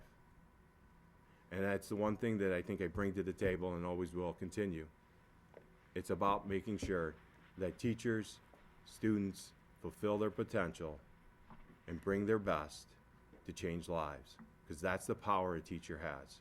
It was impacted in my life, I saw it firsthand, and that is my drive and my passion, is to continue that and to pay that forward. Thanks, Thank Ken. you. Ken, it's back to me, and we have two potential things, but we only have about 4 minutes. And so one of them, I guess, is to see whether you might have any questions for us as a board. But the second one is to allow you some time to make a closing statement. So I don't know if you have any questions for us as a board. If you do, you can ask one or two. If not, you could move on to your have you missed anything, something that has popped in your head that you want to just complete your interview with? So I would like to just ask, first of all, I guess I have only one question. Is there any clarifications that you would need at this time for me on any of my answers? I tried to be as brief as Dan would probably attest to. I'm not always the most succinct at times. I don't know. It's sometimes a curse and sometimes it's a gift, I guess. I don't know how you look on it, but I want to make sure that I answered your questions fully, and that if you have any questions or concerns or anything, that I could address them now. Board members, anything that you would need clarification on in the notes that you've taken? No. See, yes? I just have to know, did you ever let that chemistry teacher know that you went into teaching? I just have to know, it's like an answer to a special movie. Yes. Does she know? Yes, the staff was quite shocked, most of them, that I went into teaching, because I really did give them a hard time, and the practical joke that I did was not funny, and it was something that it was their jaws hit the ground when they saw that I had become a teacher, and why, and they realized that despite the rough edges and all the things that I put them through, they saw what was inside me. And that's what's most important, is to see that in every kid. And it's sometimes difficult, because sometimes as kids we get a bit prickly and we get a bit ornery, especially as we're growing up and things are changing and we don't know what's happening to us necessarily. And some things that were important to us are not important to us anymore, and some things that weren't important to us are, and we don't really know. And quite honestly, growing up nowadays with social media, I don't know how the kids do it, because it was bad when I was growing up, but it's a whole lot worse. And I think that's the beauty of teaching, and that's the beauty of teachers, is to be able to see that in a child, to see that in a kid, and to be able to bring that out. And you do that through love and caring and inspiring, and that's important. That's probably the most important thing we do, much more than teaching any content, much more than doing reading, writing, and math, is to see that and to have somebody believe in you, because it changes lives. The only thing that I would clarify at the end is just to make sure, at one point, I had pulled my name out of the search. I did it to protect myself, I realized. I had a student, Ella Boyd, write me a letter. And she thought we should only do 4 half days when we went back to the high school. And I sat down and I responded to her and said, Ella, we're trying to build resiliency. We're trying to build stamina. We're trying to build those skills that are important to build in students and for ourselves as we go back. And it's important that we do those full days so that we can build that stamina up and we can build that resiliency to do those full days when the next week comes and we start second semester. I got done, hit send, and I realized the only reason I pulled my name out was because I was afraid of, if the answer was no, would I be able to take care of it? I can't ask that of the kids if I don't ask that of myself. And I realized that I'm okay, and I'm going to be okay. I endured a lot on November 30th, but I love those kids, and I'm willing to go through anything for them, and that's the end. Ken, thank you. We appreciate your interest in the superintendent's position for Oxford Community Schools. The board is interviewing 5 candidates, as you know. We will let you know Thursday evening where you stand in our search process, and thank you for participating in this first round. Thank you. I do have something to give you. Most of it you can probably ignore, quite honestly, if you want to read. There is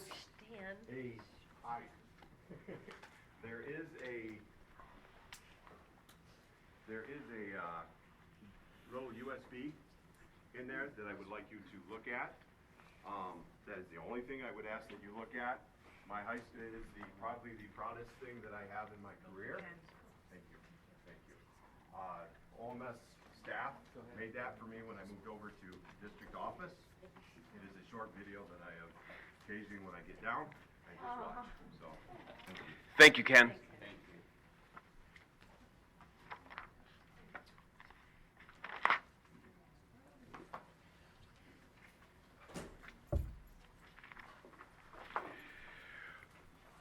For those of you who are here and are going to be leaving here soon, if you have your forms, don't leave with them. Please make sure that your review forms end up back there on the table. Angela, is it possible to have somebody begin to copy them for us now even?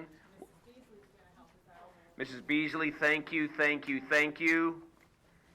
So if you have a form, please put it in the basket there. Make sure you've identified the interviewee on the forms that you have so that we can separate those. And thank you. Thank you so much.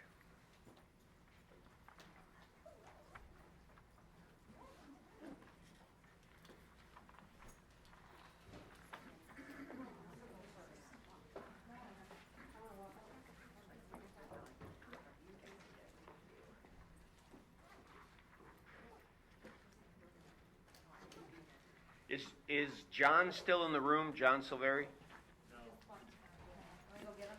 I just want to know if he has anything to close us out of this section before I go into unscheduled audience participation. And do we have any forms? Are there any forms up there on the table, or anybody have forms for unscheduled audience participation? Anybody see anything filled out that we need? All right, very good. I think we're good. John, do you have anything else before I proceed through the end of the meeting? No. Okay. Seeing that there's nothing under unscheduled audience participation, we have a list in number 6 of scheduled events coming up. A number of those are our special meetings. I don't have anything under clarification. Except just so we all know, we have another meeting tomorrow at 6:30, 2 more candidates. We have another meeting on Wednesday, 1 candidate, and then Thursday meeting to reduce that down to possibly 2, as we talked about in our previous meetings. And so then we would progress, all right, with site visits and those kinds of things. So, Can I ask a question on yes, that? ma'am. If we get the snow that we're expecting and we just happen to not have school on Thursday or something, would we still have our board meeting? John and I are going to talk about that. We certainly want to get through Wednesday, but if Thursday our gathering together to pick to bring that 5 down to 2, we feel that if we have to move it to Friday, we possibly could, or was that Monday possibly that we said? I don't know that we were definite on that, so I think it would depend on board availability, very Yeah. honestly. Can you do it as a Zoom, or do you legally have to do it in person? These days, you can't do it as a Zoom, unfortunately. They don't make an exception for weather. So let's just hope that we can get things cleared out, but we're going to play that one by ear. Very good. Final board comments?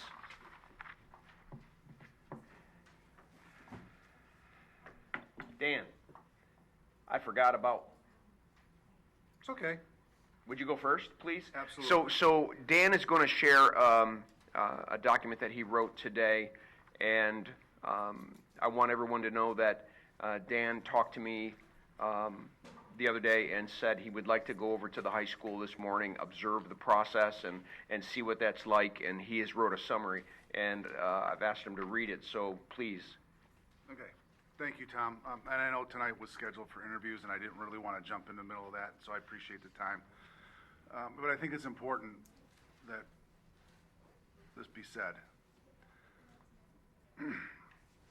Last Thursday morning, a suspended student entered our high school. As a board member, my first reaction jumped directly past the rational stage to being very upset. upset that 3 days after our staff, student body, and an entire community had an expectation that this board would provide a safe environment to return to a building we so desired to bring everyone back to. Only to hear otherwise was, needless to say, upsetting. To quote William Shakespeare in Henry IV, "Heavy is the head who wears the crown." And let me be clear, I by no means or anybody up here feels as though we're royalty, but the responsibility of these decisions are that which we should be accountable for. To put it simply, as a board member, I own the approval of the return to school plan, and I'm upset that it wasn't flawless.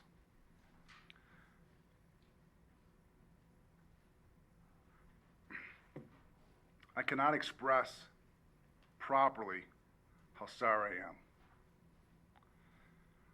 Sorry that our teachers, students, their families, and this community relived one of the most painful days of their lives.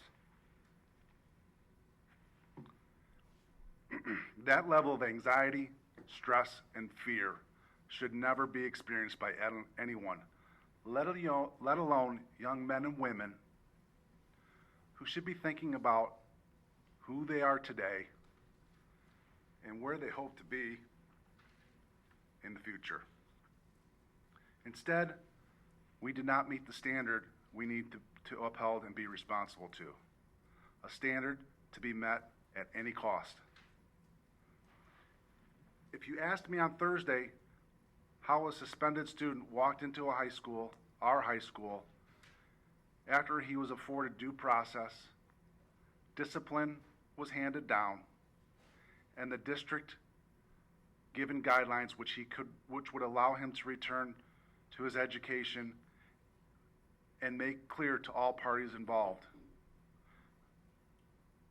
I would not have been able to give you an answer.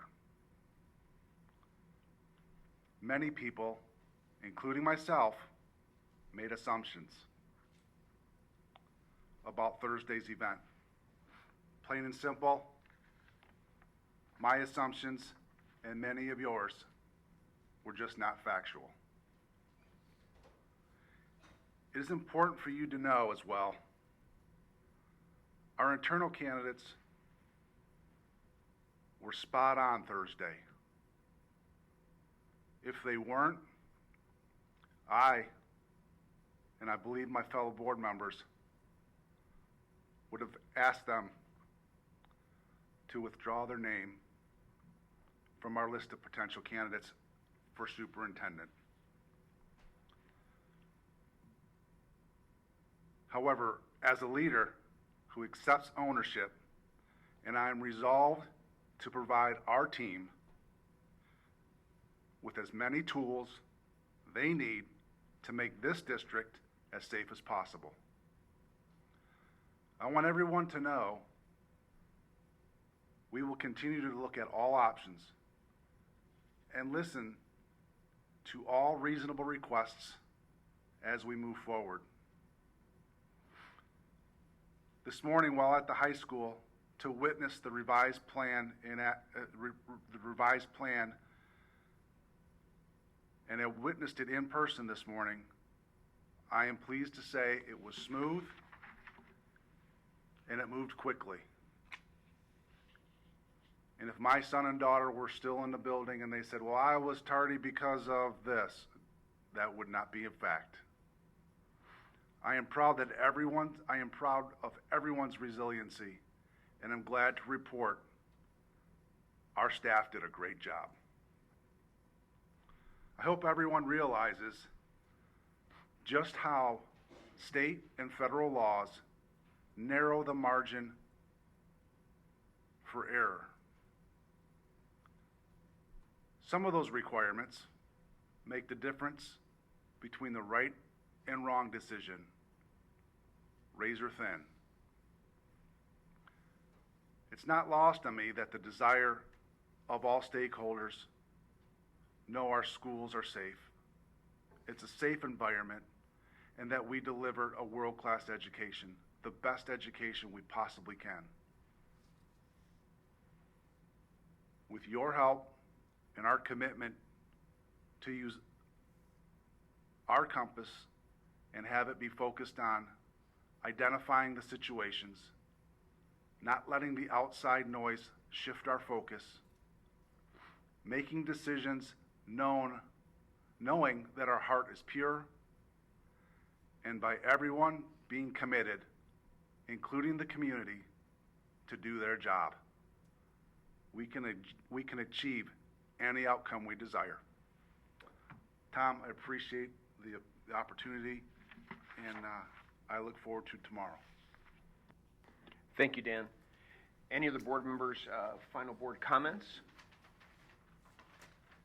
Mary? Thank you. I just want to say thank you to our board candidates for showing up, for having conversations with us, putting everything out there that they have. I look forward to the other interviews, and thanks to the community folks for showing up and giving us their comments. Yeah, I appreciate you. Thank you, Mary. Anyone else?